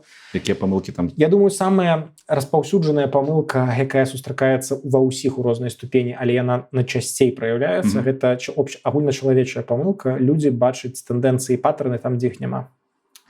І прыпісваюць нейкай злой ці іншай волі, нейкаму хітраму ці стратэгічнаму плану ўсё, што адбываецца. І укладаюць ці нанізваюць падзеі на свой скелет унутранага ўспрыняцця таго, што так мусіць адбывацца, значыць, гэта нехта запланаваў, значыць, я ўсё буду тлумачыць гэтым планам. І так, гэта такой даволі агульны адказ, я разумею, але гэта тое, што, мне здаецца, самае распаўсюджанае і самая небяспечная памылка, таму што ты просто... Калі ты некай тэорыяй ахоплены сам, твой мозг просто існуе ў нейкай такой веры ў тое, што адбываецца вось гэты працэс, ты пачынаеш усё інтэрпрэтаваць праз прызму гэтага працэсу. Напрыклад, ёсць людзі, якія ва ўсім бачаць руку Масквы. І ўсё, што адбываецца праз агентаў Масквы. Іншыя бачаць паўсюль уплыў Китая. Ёсць такія аналітыкі, якія ўсе працэсы ў нашым рэгіёне тлумачаць пра тое, як на гэта паўплываў Кітай. Не заўсёды ён уплывае. Так? І тое ж самае адбываецца ў дробязях ці не ва ўсіх як бы інтэрпрэтацыях аналітычных ці аналітычных як бы выкладках. Калі ты пачынаеш у межах ужо збудаванай у цябе гадамі тэорыі убудоўваць у яе рэчаіснасць, падганяць пад адказ. Вось гэта, напэўна, самая такая массовая памылка. А што такое самая грубая памылка ці самая, як ты спытаў, вялікая памылка? Самая вялікая, так. Я не ведаю, напэўна, кожнага сваё. А ці можна наогул гэтых памылак неяк пазбегнуць? Ну, акрамя там звяртання ўвагі на тое, што табе кажуць там знешне нейкае асяроддзе. Думаць пра свае баясы і нагадваць сабе пра іх, нагадваць пра тое, што ты заўсёды інтэрпрэтуеш падзеі, усе падзеі так, як тебе б хацелася б бачыць іх, як тебе хацелася б, каб яны сталіся. Ты заўсёды жадаеш перамогі свайму боку, напрыклад, ты заўсёды як бы накіроўваеш іх туды. Ці ведаць, што ты наадварот, напрыклад, бачыш песіміст, і нагадваць себе пра тое, магчыма, маі інтэрпрэтацыі занадта песімістычныя, рабіць некую працу над памылкамі тваіх мінулых аналізаў, якія не пацвердзіліся. Я не кажу нават пра прагнозы, а інтэрпрэтацыі. Вось. Не зацыклівацца на толькі крыніцах свайго боку, свайго ідэйнага боку, таму што эха-камеры, бурбалкі, яны рэальны вельмі для і таксама свабодных медыяў, дэмакратычных медыяў. Гэта рэчаіснасць, якой трэба выходзіць, конечно. Ну, слухай, гучыць як common sense, такі даволі. Так, все так і ёсць. А ты думаеш, мы займаемся нейкай магіяй? Ну, прынамсі так, калі ты не ведаеш, чым вы займаецеся. Не, гэта менавіта у пэўным сэнсе кожны палітычны аналітык, кожны чалавек палітычны аналітык. Ты як бы читаеш новыя навіны, ты для сябе іх інтэрпрэтуеш неяк. Усведамляючы ці не, але ты робіш гэтую як бы тлумачальную для сябе працу, рэфлексуеш над тым, што зачытаеш пра навіны. Я просто раблю гэта ўслых. Ну і я. І з вопытам некім. Я не кажу якасна, просто у меня ёсць нейкі вопыт у этом. Вось і ўся розніца, калі мы шчыры. У меня няма нейкіх сакральных ведаў, нейкіх сакральных інструментаў. У адрозненне ад цябе як праграміста, напрыклад, я не валодаю нейкімі недасяжнымі для звычайнага чалавека інструментамі. Ну, слухай, тым не менш цябе глядзяць і слухаюць сотні тысяч людзей. І тут мы вяртаемся да скілоў, якія, напэўна, патрэбны. Брэнд, медыйнасць. Упэўненасць у тым, што ты кажаш, валоданне мовай, я маю на увазе маўленнем, так? Некая інтэлектуальная сціпласць, калі ты не спрабуеш даць адказы на ўсе пытанні і тым самым даволі хутка руйнуеш сваю рэпутацыю. Ну, гэта такія нейкія базавыя рэчы. Пра рэпутацыю, дарэчы, і пра медыйнасць. Наколькі гэта наогул бяспечна быць публічным, пры гэтым быць палітычным аналітыкам? Ну, у меня крыміналкі ў Беларусі са ўсімі як бы са ўсімі сімптомамі. Ну, то бок я ў вышуку ў некалькіх краін. Гэта не тыповая сітуацыя, так? Калі браць проста па... Не, беларускія аналітыкі палітычныя, калі яны займаюцца сваёй працай незалежна і мелькаюць у медыях, яны амаль усе альбо ўжо з прысудамі завочнымі, альбо з крыміналам. А як паглядзець на свет? Усё ж такі ты больш разумееш? Не, ну, канешне, калі ў свеце рызыкі, слухай, ну, якія могуць быць рызыкі? Калі ты гэта робіш медыйна, публічна, то шмат вар'ятаў, якім можа не падабацца, што ты кажаш, а калі ты больш, як бы тое, што называецца зноў-такі англійскае слово лезе ў голову, opinionated, калі ты больш, у тебя больш такая суб'ектыўная аналітыка, калі ты ўсё ж такі больш блогер ці каментатар, то людзі з іншага палітычнага боку могуць палічыць табе пагрозай ці палітычным актарам. Вось, напрыклад, не так даўно ў США забілі палітычнага каментатара, які стаў палітычным актывістам, Чарлі Кёрк. Ён, натуральна, не палітолог, але мяжа для спажывальніка контента, мяжа паміж палітолагам публічным ці публічным каментатарам кшталту Чарлі Кёрка не такая вялікая. Гэта просто інфлюэнсер. І той інфлюэнсер палітычны, так? І вось яго забілі просто. Як бы і такое бывае, рызыкі такія бываюць. Журналістаў забіваюць, палітычных журналістаў забіваюць. У беларускай гісторыі такое было, але не ў беларускай такое было. Калі мы кажам пра больш такі этычныя, прафесійныя рызыкі, то это, напэўна, прыбіцца занадта блізка да аднаго боку, і потым рэпутацыю вельмі цяжка адбудаваць назад. Рэпутацыю, якую ты зможаш прэзентаваць як больш такую ўзважаную. Так? Это просто тое, што ў тебе медыйная гэта рэпутацыя будзе сапсавана, ці просто тое, што просто праз твои там нейкія прагнозы дзеянняў? Не, калі ты працаваў некалькі гадоў на адну адміністрацыю, адну партыю, напрыклад, то потым да твайго аналізу шмат хто можа ставіцца з пазіцыі. Ну, ідзі папрацуй на іншую партыю 2 гады, а потым ужо ўсё нормальна. Тады пытанне пра твае каштоўнасці, што ты за чалавек, і ці кажаш ты тое, што тебе хочуць пачуць просто, каб прадаць, і ўсё. Ну, вот такія могуць быць рызыкі рэпутацыйныя, яны такія ж ва ўсім кансалтынгу, я думаю, збольшага. Вось. А іншыя рызыкі? Ну, слухай, думаю, што ёсць, як ва ўсіх інфлюэнсераў, асабліва на палітычнай сферы, то, што называецца захоп аўдыторыяй. Захоп аўдыторыяй? Так. Ага, окей. Калі ты настолькі прызвычаіўся да пазітыўнай зваротнай сувязі сваёй аўдыторыі, што ты даеш ім толькі тое, што яны хочуць пачуць, як бы ніколі не супраць шорсткі, так, ніколі не крытыкуеш герояў тваёй аўдыторыі, і паступова становішся як бы такім фастфудам, які проста задавальняе сённяшнія патрэбы, але не баіцца ці хвалюецца, каб не патрывожыць сваю аўдыторыю нейкімі непрыемнымі думкамі для яе, непрыемнымі высновамі, каб не згубіць аўдыторыю. То бок, калі твая аўдыторыя для цябе гэта частка твайго бізнесу, слухай, это твоя дылема была, так? Калі ты выступіў супраць вайны ў 22-м годзе, колькі ты згубіў аўдыторыі?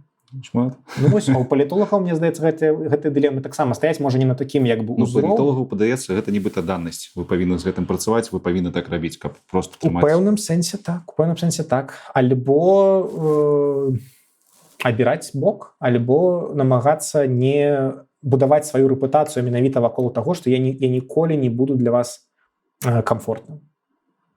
Не прызвычайвайцеся для таго, што я для вас камфортны голас. І, магчыма, ты так знойдзеш новую аўдыторыю, якая і будзе цябе як бы цаніць за тое, што яна можа цябе давяраць у сэнсе, што ты не пабаішся яе Ну, сама формулёўка твоя аўдыторыя, яна ўжо нібыта прыдае гэтага баясу. Не павінна быць тваёй аўдыторыяй. Ты павінен працаваць з усімі. Напрыканцы гэтага блоку хацеў цябе запытаць, хто такі добры палітычны аналітык на твой пункт гледжання? Якія якасці ў яго павінны быць? Можа, якія-небудзь маркеры, якія кажуць, што вось гэтаму чалавеку мы можам давяраць? Мы шмат пра што ўжо паговорылі.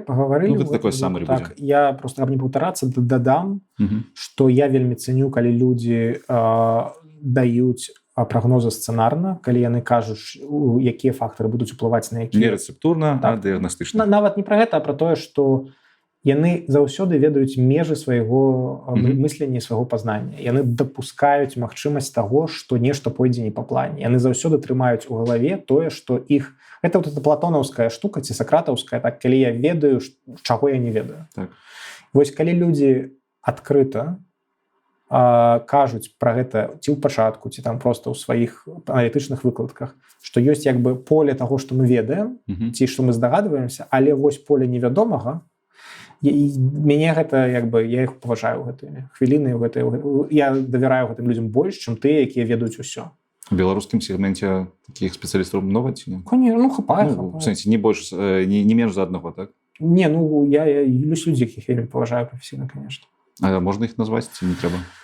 Калі я назову, то тыя, каго я не назову, пакрыўдзяцца. Ну і пакрыўдзяцца, окей. Але, я хацеў спытаць, на каго ты раўняешся, але вас так мала, што, напэўна, і пытаць не трэба.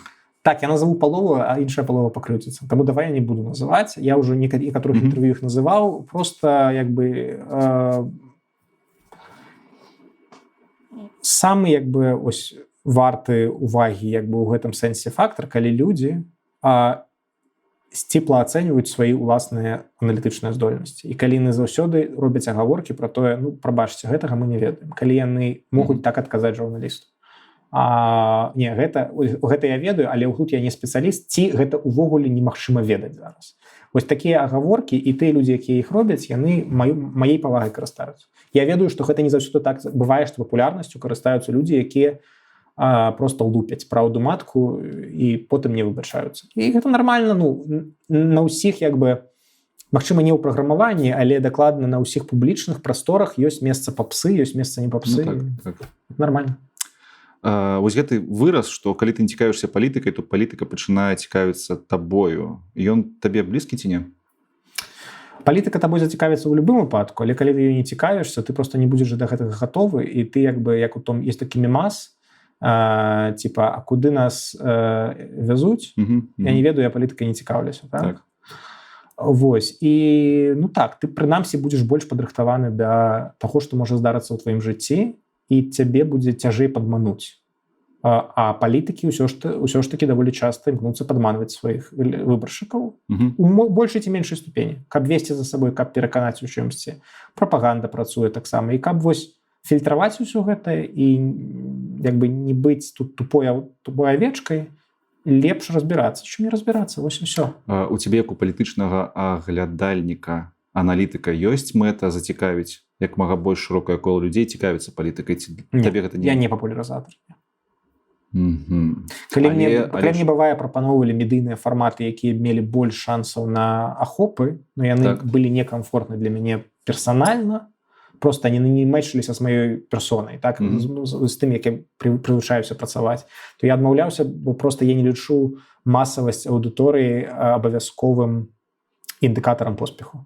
Мне комфортна з той аўдыторыяй, якая добраахвотна да мяне прыходзіць. Я не хачу рабіцца больш клікбейтным ці папсовым ці такім макдональдсаўскім, каб максімальнай колькасці аўдыторыі дасягнуць. І я не крытыкую зараз людзей, якія так робяць. Гэта бывае робіцца для лепшых мэтаў.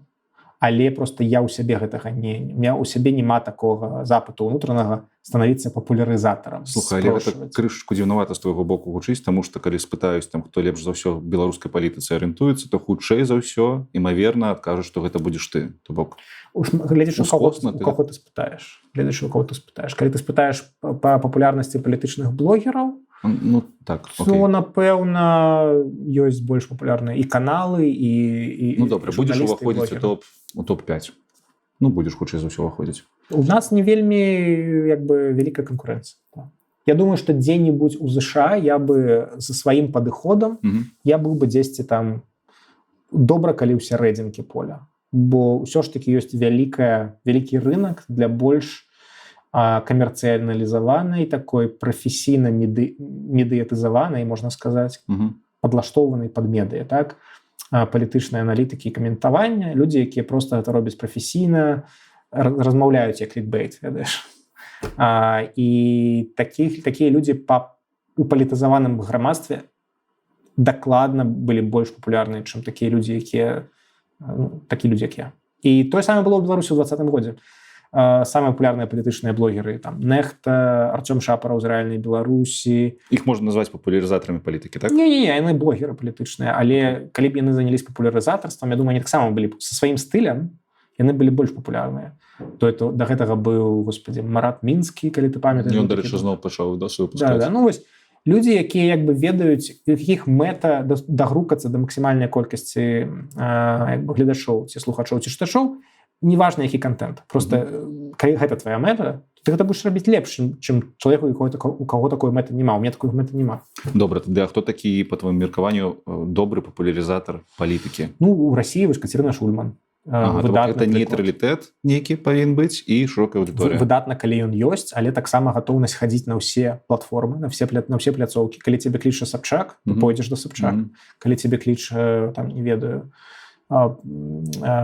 партал, які звычайна не піша пра палітыку, але вось зараз яны вырашылі зрабіць з папсовым лицом палітычнай аналітыкі, ты пойдзеш, таму што цябе цікава новая аўдыторыя. Калі цябе клікаюць на дзяржаўнае тэлебачанне, а ў нас такія выпадкі былі, я хадзіў на дзяржаўнае тэлебачанне 10 год таму, таму што мяне папрасіла маё кіраўніцтва ў Тутбае. Нам трэба вось і брэнд пазіцыянаваць, і каб нас дзяржава не лічыла там ворагам, схадзі на Дзярж-ТБ, выступі. Ты можаш, натуральна, я казаў усё, што я хачу, мяне там нават цэнзуравалі, там крычалі і гэтак далей. У Гігіна, дарэчы, у перадачах гэта было. Вось. Ён, дарэчы, не шмат выразаў. Трэба сказаць, што Гігін тады ў 2016-2017 годзе вельмі не шмат цэнзураваў, але было. І там апладысменты па таблічках, ведаеш, і мне там ніколі не падымалі таблічку, а на апошнім маём шоу там пачалі падымаць таблічку, і думаю, што адбываецца? Чаму мне дзяржпрапаганда падымае апладысменты ў зале?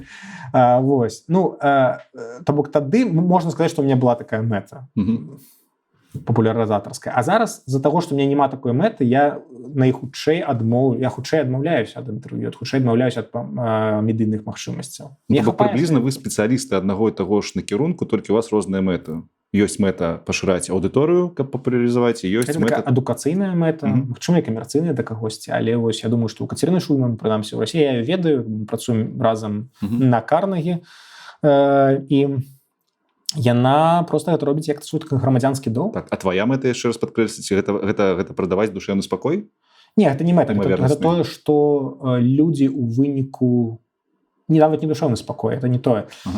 Людзі ў выніку прыходзяць і плоцяць грошы ці плоцяць сваёй увагай за тое, што ты ім даў адчуванне таго, што яны нешта зразумелі. Быў хаос, стаў парадак у галаве.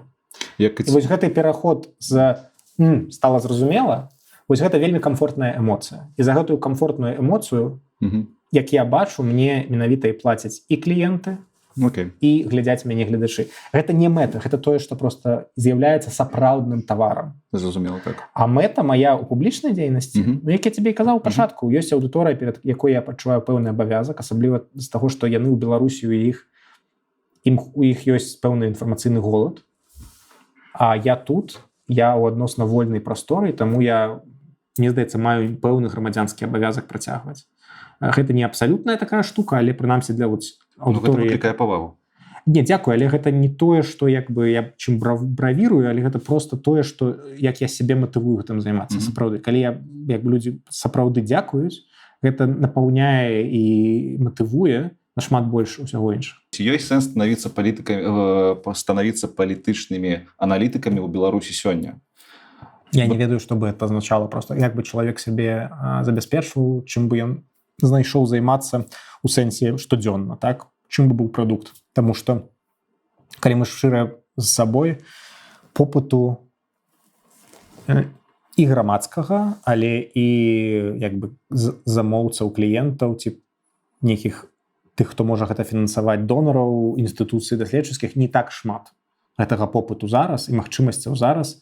Не так шмат, ты кажаш, менавіта ў Беларусі? Просто я думаю, што ў Беларусі там... У цэлым па беларускай тэматыкі. У самой Беларусі, калі гатовыя на маральна-этычныя кампрамісы, напэўна, можна ісці ў нейкія даследчыцкія інстытуты, акадэміі навук, BC, так далее. А па-за межамі Беларусі вось тое, што ты сказаў. Ёсць межы. Зараз мы відавочна ў стадыі дэпалітызацыі, і грамадскі інтарэс меншы, чым ён быў у 2020-2021 годзе. І таму зараз зрабіць свой палітычны блог даволі цяжка. Просто цяжка будзе знайсці фінансаванне, знайсці аўдыторыю. Гэта... Я просто не зайздрошчу таму, хто зараз спрабаваў бы на гэта выйсці, на гэтае поле. Але, натуральна, як бы, хай тысяча кветак. Калі ты казаў, што такіх спецыялістаў 20 чалавек, не мелася на ўвазе, што гэта мала людзей для нашага рэгіёна. Гэта зашмат, але шмат хто з іх працуе на рэальных працах яшчэ, ці працуе ў недзяржаўным сектары, у НДАшках, працуе ў універсітэтах, у медыях, і для іх палітычны аналіз гэта альбо частка, альбо пазапрацоўная іх актыўнасць. А для цябе, як для спецыялістаў у гэтай галіне, табе б хацелася, каб тут з'яўляліся новыя людзі, новыя меркаванні, ці наадварот для цябе гэта канкурэнцыя, гэта не патрэбна? І тое, і тое. І канкурэнцыя, калі я буду шчырым, і гэта магло б дазволіць, калі б... То бок тое, што іх 20, не азначае, што ўсе 20 я лічу там условна, ці 30, ці колькі, што ўсіх я лічу прафесіяналамі. Калі б было там у сферы 100 чалавек, і было б з іх там 20 прафесіяналаў сапраўдных, мы б маглі з імі калабаравацца і рабіць большыя там праекты, і гэта было б больш цікавыя прадукты і так далее. А так бывае, што мне трэба вельмі доўга там думаць і шукаць, каго мне знайсці як пэўнага спецыяліста на пэўную галіну, таму што я просто нікому не давяраю ў гэтай галіне. І все. І што ты будзеш рабіць? Хтось на зараз паглядзіць такі, гэта мой лёс. Хачу быць палітычным аналітыкам. Што б такому чалавеку параіў? Ну, калі ў Беларусі, то лепей натуральна раю быць асцярожным са сваімі жаданнямі і думаць пра зараз альбо пра эміграцыю, альбо пра то, як пачакаць гэтага часу. Ці рыхтавацца да гэтага ў будучай Беларусі. За мяжой, ну, я бы раіў думаць пра вельмі мэтанакіравана думаць пра мэтавую аўдыторыю. Для каго, дзеля чаго, дзеля каго. І далей думаць, сыходзіць за гэтага. Масавая ці не масавая аўдыторыя. Акадэмічны накірунак, медыйны накірунак. Так? Сумяшчаць зараз было б, напэўна, цяжка. Просто з-за таго, што нават канцэнтрацыі высілкаў зараз магло б не хапіць, как будаваць паспяховы нейкі брэнд у гэтай сферы, таму што зараз яна вельмі абязвожаная, так бы мовіць. Але калі не канцэнтравацца і спрабаваць там, напэўна, было б яшчэ цяжэй. Ты, дарэчы, сказаў, што зараз ідзе спад, палітызацыя, але нібыта мы жывём у міры, дзе гэта нейкая здаравенная вална ідзе на спад, так? То бок раней было яшчэ... У свеце, мне здаецца, не ўсё так адназначна. У Беларусі. То бок раней падаецца, што было яшчэ больш глыбокая яма, ці не? Мне здаецца, мы вяртаемся да часоў да 20-го года, ці ўжо там з пункту гледжання колькасці людзей, якія рэгулярна сочаць за палітычнымі навінамі, працэсамі, аналітыкай. Ці ёсць імавернасць таго, што мы упадзем яшчэ глыбей праз тое, што там ёсць ціск? Дна няма, і як няма і столі. Апошні блок, ён мне звязаны традыцыйна з беларускасцю. Давай. Лукашук цябе распакаваў, як ён кажа. Ладно, ён не так кажа. А я хачу даведацца, як так адбылося. Навошта ты зараз цяпер выкарыстоўваеш беларускую мову медыйна? Ну, слухай, часцей сталі інтэрв'ю браць на беларускай мове. Раней То бок гэта знешні фактар. Не толькі. І натуральна я лічу, што ўсё ж такі ёсць пэўная карысць у тым, каб папулярызаваць беларускую мову. Фактар нашай ідэнтычнасці, я кажу банальнасці, але гэта проста тое, што таксама мае для мяне пэўную, не абсалютна, але пэўную каштоўнасць. Для мяне гэта не, паўтаруся, не маркер якасці чалавека, на якой мове ён ці яна размаўляе, але чым больш беларуская мова будзе ўкараняцца, распаўсюджвацца, тым большая тым меншая верагоднасць, што беларуская нацыя знікне. Все просто, так? Я разумею, што я, напэўна, мог бы зрабіць нашмат больш, перайсці там на беларускую сям'ю, гадоўваць там сваю дачку на беларускай мове і так далей, і мая вялікая пашана і павага тым, хто так робіць. Я больш лянівы чалавек. І ўсё, што на мяне хапае, это даваць хаця б калісьці адказы на пытанні на мае ломанай беларускай мове. Тебе, дарэчы, вельмі школа. Я думаю, шмат яшчэ памылак, асабліва калі там, ведаеш, 3 гадзіны размаўляеш. Але гэта той мінімум, які я магу зрабіць як адносна публічны чалавек. Таму вось усё. І чаму гэта запытаў? Таму што перад тым, як мы пачалі запісвацца, я ўсё ж такі цябе ўспрымаў як папулярызатара ў тым ліку палітычнага. А з пункту гледжання папулярызатара палітычнага, трэба сказаць, што, канешне, на расійскай мове пакуль што, прынамсі, ты большую аўдыторыю захопіш. Так. Цяпер зразумела, што гэта проста іншая мэта. Як я табе і казаў, я не імкнуся да максімальных аўдыторый, і бывае пляцоўкі, якія і так ужо глядзіць вельмі нішавая аўдыторыя, для якой беларуская мова не з'яўляецца маркерам праблематычным, ці тое, што іх, ведаеш, адштурхне да гэтага контенту. Еўрарадыё, ці там Радыё Свабода, ці там Белсат, напрыклад. Я думаю, твой падкаст гэта не тое месца, дзе людзі, пачуўшы беларускую мову, скажуць не, праліставая. Ведаеш, калі я выступаю на люстэрку, прабач, калі у люстэрка ўсё ж такі ёсць місія захоўваць максімальную магчымую аўдыторыю. Мы робім за праект на расійскай, асэнсавана з-за таго, што аўдыторыя ўсё ж такі для медыа мае значэнне. І тут ты заўсёды стаіш паміж дылемай. Гадзінічак? Адзінчык бывае на беларускам. Ён бывае на беларускай, ён набірае прыкладна столькі ж праглядаў? Так. Але калі мы пішам на беларускай, бывае іншаземцы, пішуць там літоўцы і так далей, людзі, якія палякі, якія разумеюць рускую, але не разумеюць беларускую, ім цяжка, але гэта, канешне, невялікі адсотак. Слухай, важна ж разумець яшчэ і наш асабісты камфорт. І мы асабіста ўсе ў гадзінічку рускамоўныя людзі. І гэта азначае, што мы думаем на рускай мове. Это азначае, што калі я размаўляю на беларускай, у мяне ў галаве адбываецца пераклад. То бок не толькі думанне, але яшчэ і пераклад. І гэта робіць думкі, якія нараджаюцца, горшымі, горш сфармуляванымі, чым яны маглі бы быць, калі б мы размаўлялі на мове, на якой мы думаем. І таму, так, гэта кампраміс, які мы робім свядома, што мы, бывае, пераходзім на беларускую, каб аддаць пэўную даніну гэтаму культурнаму фактару, так, але збольшага мы рускамоўныя людзі, і улічваючы нас контент, цяжка падумаць, што нехта, хто нас глядзіць, выйдзе ад нас з прамытымі мазгамі рускім мірам. Натуральна, так? То бок мы наўрад ці з'яўляемся носьбітамі рускамірскай ідэалогіі, хутчэй наадварот. Таму тут жа вялікая этычная, ведаеш, такая дылема, калі ты медыа ці інфлюэнсер.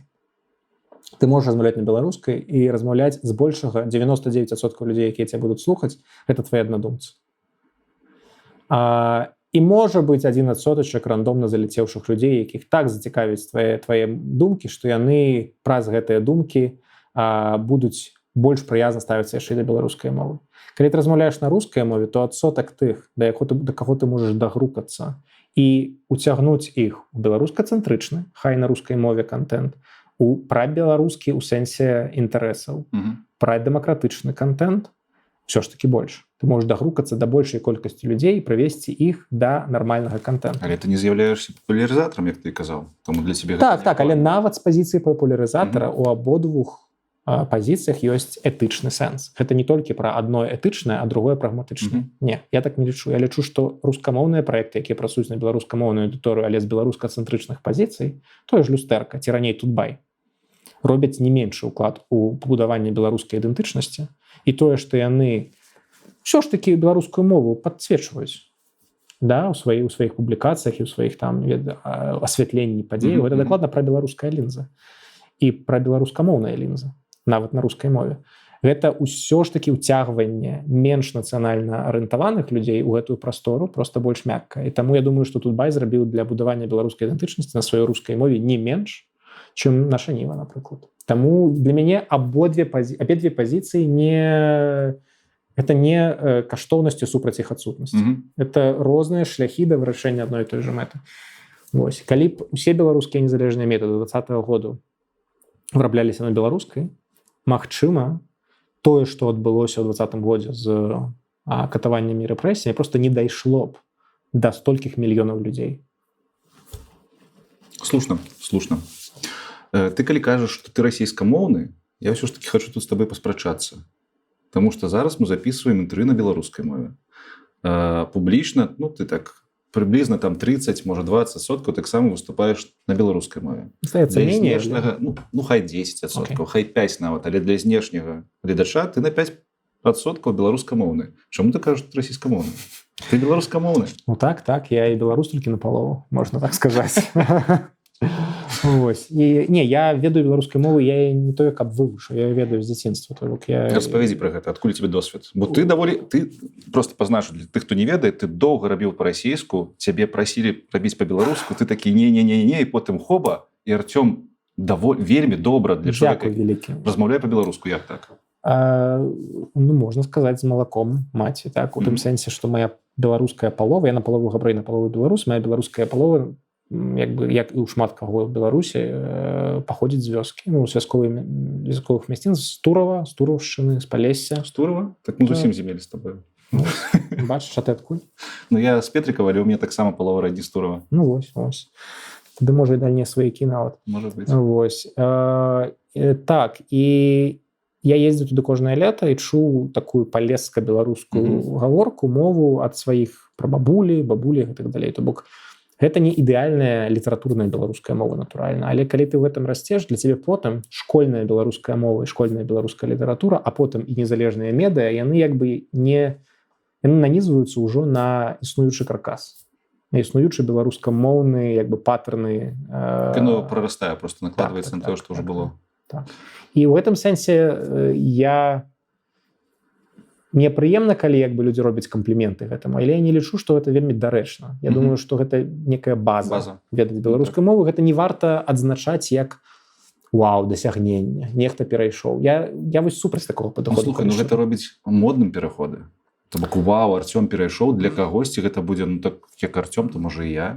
Чаму не? Можа, ты маеш в гэтым рацыю. З іншага боку, гэта робіць тое, што мне не падабаецца. Гэта на наступным, асабліва ў неафітаў, на наступным такім кроку прыводзіць да таго, што я быў горшым чалавекам, стаў лепшым чалавекам з-за таго, што я перайшоў на беларуску. І гэта не той вайб, які я хачу у гэтым пытанні. Я не хачу, каб людзі, якія не зрабілі такога выбару, і руская мова для іх частка іх ідэнтычнасці, якая не звязаная з Масквой. І не хачу, каб яны адчувалі сябе, каб мы адчувалі сябе выключанымі з нейкай формы беларускай ідэнтычнасці, з некага канцэпту беларускай нацыі. Я думаю, што адзіны шанец для беларускай мовы і для беларускай нацыянальнай ідэнтычнасці устаканіцца і устаяцца ў Беларусі у тым выглядзе, якім мы хочам яе бачыць, гэта быць максімальна інклюзіўнай. Ну і гэта, дарэчы, адна з нашых рыс, мне падаецца. Ну, нельга казаць нацыянальная рыса. Дзякуй Богу, што так, але ёсць прыклады і больш неталерантных беларускамоўных людзей, якія адпужваюць. Конечно. І я тебе шчыра скажу, і калі я атрымоўваю такі фідбэк, там, а чаму не на беларускай? Першы рэфлекс, ён тупы, але ён ёсць. Ну, вось спецыяльна для цябе я буду на рускай. Так, ёсць такое. Зразумела. Ну, цалкам зразумела. Але ўсё ж такі у мяне ёсць адчуванне апошнімі часамі, што вось калі бы там у ліцэі ў школе навучаліся, то беларуская мова, яна была мовай сялянскай, мовай лапцевай, мовай, не ведаю, БНФ і ўсього астатняга. А сёння нібыта беларуская мова стала цікавай для людзей. Так. І людзі з зямлі, з Беларусі кажуць, што беларусізацыя не спынілася на... У іх гэта таксама так працуе ў Беларусі. Ну, слухай, мы з табой абодва... У сэнсе, у Беларусі, нельга так казаць. Мы з табой абодва ўжо не першы год не ў Беларусі, але людзі з зямлі мне кажуць, што не гледзячы на ўсе высілкі дзяржавы і Расіі, беларусізацыя нізавая такая, ну, як бы з людзей саміх не спынілася. Так. То бок гэта не наша бурбалка тут, у Польшы, у міграцыі. Ну, магчыма, гэта таксама людзі з нашай бурбалкі каштоўнасна, але яна пашыраецца, гэта бурбалка, і што важней, я думаю, у сітуацыях палітычнай несвабоды, у сітуацыях, калі астатнія формы грамадскай актыўнасці для цябе фактычна забаронены, мова і культура становяцца проста такімі прытулкамі для людзей, якія хочуць неяк артыкуляваць свой патрыятызм, сваю грамадзянскую пазіцыю, і таму гэта як такая форма ўнутранай міграцыі для шмат каго ў Беларусі. Я ў гэтым блоку звычайна пытаю пра пазітыўныя рэчы, але ўсё ж такі ты з палітыкай звязаны. Я не магу не спытаць, ці можа быць беларуская мова інструментам палітыкі, і ці можа яна ўжо ім з'яўляецца. Конечно. У якім сэнсе? Маркер, па-першае, свой не свой. Для дзяржавы сучаснай, так? Гэта маркер для палітычных актараў любых. З гэтага пункту ўлежання беларуская мова можа быць, напрыклад, забароненая ў нашай краіне? Гэта проста будзе ўжо не наша краіна. То бок, калі гэта будзе... Калі мову беларускую ў нейкім сэнсе забароніць фармальна ці нефармальна, можна будзе казаць пра тое, што гэта ўжо дзяржава не беларуская. Так. То бок, гэта нейкая іншая дзяржава, гэта не Расія ўсё яшчэ, але гэта ўжо і не Беларусь? Некае адгалінаванне Расіі, так, нейкі сатэліт такі ўжо паўнавартасны, так. Я ведаю, што мяжа вельмі тонкая тут, але ўсё ж такі беларуская дзяржава сёння не забараняе беларускую мову. Беларуская дзяржава сёння будуць, як бы, з'яўляючыся дыктатурай, яна пры гэтым у пытаннях мовы спрабуе нават калі у некаторых выпадках канкураваць і казаць, не, гэта не ваша, гэта наша таксама. У нас таксама дзень пісьменнасці, таксама Азаронак можа выпусціць ролик на беларускай, Лукашенко выступае, бывае на беларускай. Яны спрабуюць дэпалітызаваць гэтае пытанне ў пэўным сэнсе, сказаць, што не, вы, это не ваш атрыбут, не думайце, што гэта ваш атрыбут. І добра, што яны так кажуць.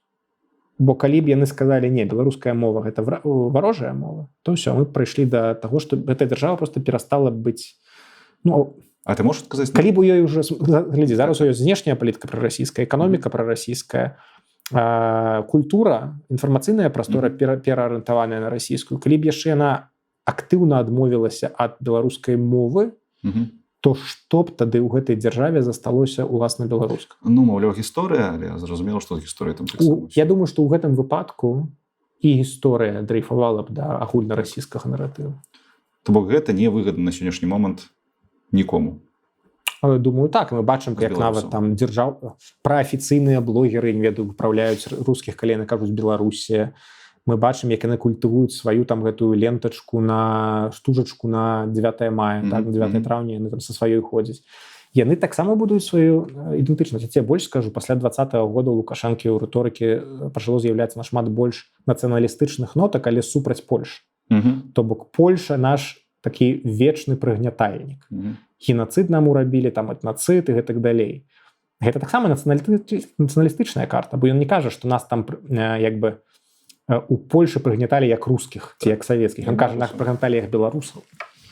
То бок у гэтым сэнсе не, нацыяналізм не тое, каб дакладна і нацыянальны нейкі такой патрыятызм, не тое, каб цалкам чужы гэтай уладзе, просто у яе вельмі варожы для мяне канцэпт гэтай каштоўнасці. Слухай, а ты з'яўляешься паўнавартасным носьбітам двух ідэнтычнасцяў, ці не? Беларуская дамінуе. дамінуе нашмат. Я не размаўляю на іврыце, я не асацыюю сябе з Ізраілем. Мне няма таго, што ёсць у шмат якіх яўрэяў, габрэяў па свеце, калі яны не могуць аддзяліць сябе ад інтарэсаў дзяржавы Ізраіль. Для мяне інтарэсы дзяржавы Ізраіль гэта інтарэсы іншых дзяржаў.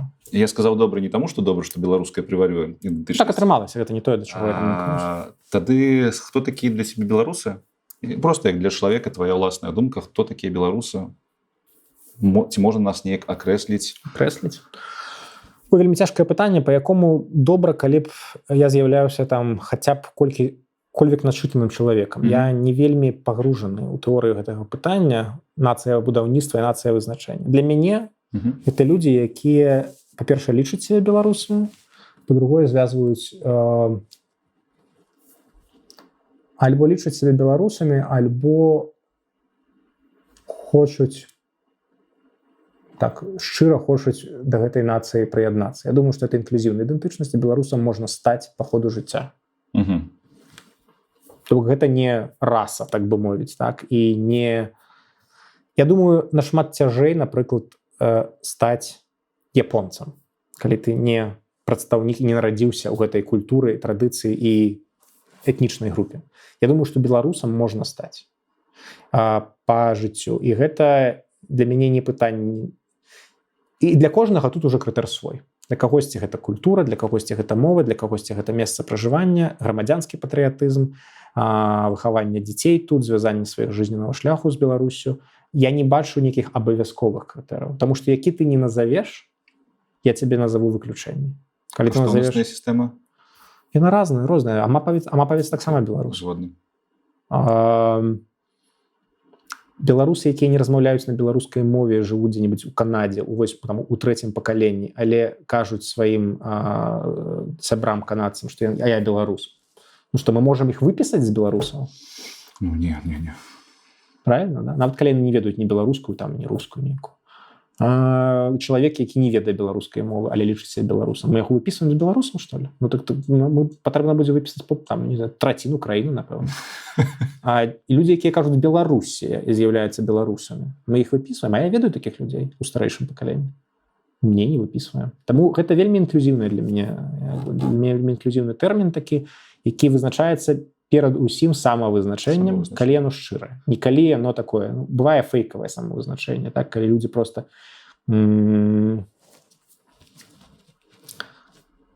калі мне казалі, вось калі гэтая спрэчка была ў Твітары некалькі год таму, мне казалі, а ці можа там прыехаць афрыканец, не ведаю, з Афрыкі, на першы дзень сказаць у Беларус, сказаць, я беларус, на другі дзень свайго перабывання ў Беларусі. Ты таксама будзеш лічыць яго беларусам? Ну, па тваёй думцы, так. Чаму не? Таму што, вось, для мяне патрабуецца так пэўная ступень атаясамлення. Калі гэты чалавек за 1,5 дні сумеў шчыра сябе гэтым пераканаць, то напэўна так. У меня няма дэтэктара лжы, але для гэтага трэба, каб гэта было просто не проста ярлыком ці лейблам, каб это было шчырым унутраным асэнсаваннем. Так, добра. З беларусамі разабраліся, а беларускасць што такое для цябе?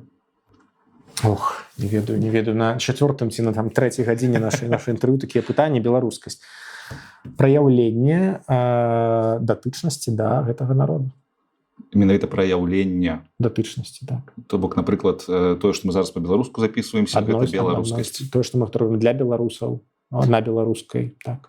А каб мы запісваліся на расійскай мове пра беларускія тэмы, гэта таксама... Калі для беларусаў? Для беларусаў. Так, таксама. Добра, гэта вызначальна. Стандартна мне пытанне, улюбёнае слово па-беларуску, можна просто так хуценька абраць, што тебе падабаецца і чаму ты яго абраў. Ты сёння пыха сказаў, так? Капец, класнае слово трэба вывучыць. Напэўна, воля, таму што ў беларускам гэтая двухсэнсоўнасць гэтага слова, она такая даволі магічная. Так, гэта і свабода, і жаданне нешта рабіць. Так. Слухай, вельмі файны выбар. Ты першы такі выбар зрабіў. Якія яшчэ былі? Паглядзіш выпуск. Мне падабаецца слово плётка, але толькі таму, што ёсць з рускай мовай гэты мосцік, ведаеш, што яно азначае трошкі іншае. Дарэчы, назва маёй канторы, так бы мовіць. Там ёсць беларускасць? Sense Analytics. Ну сэнс, так, сэнс. Чаму сэнс? Таму што гэта ў беларускам і ў англійскам мае агульнае значэнне. Так. А ў рускай не. Значит, бачыш, а тут кажаш нам расійскамоўны, все у тебе там класна. Ну да, візітоўкі, дарэчы, з першага года на беларускай і англійскай. І апошняе пытанне, таксама такое экзістэнцыйнае для беларусаў, для нас. Які лёс у беларусаў і ці ёсць у ім святло? Слухай, ну гэта такія пытанні да Кудовіча і я не ведаю. Слухай, Кудовіч адкажа, канешне, так, што ў ўсіх там будзе... Да бацькі і да сына, дарэчы. А тут вось сабраліся хлопцы, якія гэтым... Лёс у беларусаў. Слухай, ну у беларусаў не просты лёс, і ў пераадоленні гэтай складанасці, напэўна, ёсць нейкая нацыянальная такая экзістэнцыйная рыса, якая, дарэчы, мне здаецца, яднае ці там збліжае две маіх ідэнтычнасці, габрэйскую і беларускую. Шмат настрадаліся, так, і ты. І я думаю, што святло тут вызначальна ў тым сэнсе, што калі яго няма, то людзі проста перастаюць рухацца наперад, калі яны не бачаць святло, нават калі гэта не асэнсавана. Вось, калі людзі страчваюць просто усялякую веру, то, што яно нават мажліва, хаця б для дзяцей, хаця б для ўнукаў і гэтак далей. У Беларусі ўсё ж такі умеюць знаходзіць нагоду не дазваляць агеньчыку згаснуць. Ну вось. Таму я думаю, так. Думаю, натуральна, ёсць святло у кожнага проста на сваёй дыстанцыі. Слухай, ну гэта такая даволі сумная думка, што наша нацыянальная, наша ідэнтычнасць пабудавана ў тым, каб... На пераадоленне, а не на пакутах. На пераадоленне, так. Але нібыта, як толькі мы дасягнем гэтай мэты... Не, слухай, ну дасягненне мэты, што ўвогуле гэта такое? Не бывае ніякага дасягнення мэты. Ну, будзе нейкая там Беларусь будучы все класна у нас ёсць беларуская мова, ідэнтычнасць, там дэмакратыя, і беларускасць это шлях і працэс, гэта не точка, не кропка, это не кропка. Не, я про тое, што ўсё, пакут няма. Будуць новыя пакуты, прыйдзе штучны інтэлект і гэтак далей. Слухай, ну народы ж вызначаюцца не толькі у кропцы сённяшняй, так, і сваіх дачыненнях сённяшнімі там суседзямі ці з іншымі культурамі. Заўтрашні дзень, заўтрашнія дылемы, так, і што такое беларускасць і ўвогуле нацыянальнасць у касмапалітычнай лічбавай эпохі будзе. Вось. Калі мовы ўвогуле перастануць быць фактарам, раз'яднаючым людзей, калі там тэхналогіі нас давядуць да таго, што гэта проста перастане быць, ну, як колер вашэй будзе, так? Так, бар'ерам. Так. Перастане быць бар'ерам і з-за таго перастане быць таксама і маркерам. Што застанецца ад нацыянальнасцяў, ад этнасаў? Таксама цікавае пытанне, да? Калі глобалізацыя дасягне таго ўзроўню, калі ты будзеш там жыць на некалькі месцаў краін, калі твой горад будзе больш... Чалавек свету. Калі твой горад ці твоя там вуліца будзе больш важнай лакалізацыяй для цябе, чым краіна. Ці твоё сацыяльнае кола будзе больш важнай кропкай для цябе, і оно будзе інтэрнацыянальным у большай ступені, чым твае сувязі з тваімі там суайчыннікамі. Таму гэта ўсё такія філасофскія пытанні, і в этом сэнсе нацыя будаўніцтва і нацыя вызначэння, яно просто будзе розным для рознага пакалення, і розныя дылемы і праблемы будуць станавіцца. Для нас сёння гэта натуральна выжыванне пад расійскім як бы дамінаваннем і адбудаванне ад гэтага. Вось, гэта асноўны праект. То есть сёння мы без гэтага не можам, але ў будучым ўсё можа змяніцца. Гэта сёння ёсць сутнасць. Сутнасць. Выжываннем пад вось вельмі такім вялікім культурным, вайсковым, палітычным, эканамічным прыгнётам. У будучым могуць быць іншыя выклікі. І можа не застацца нічога ад сённяшніх выклікаў. Таму... Дзякуй. Дзякуй тебе.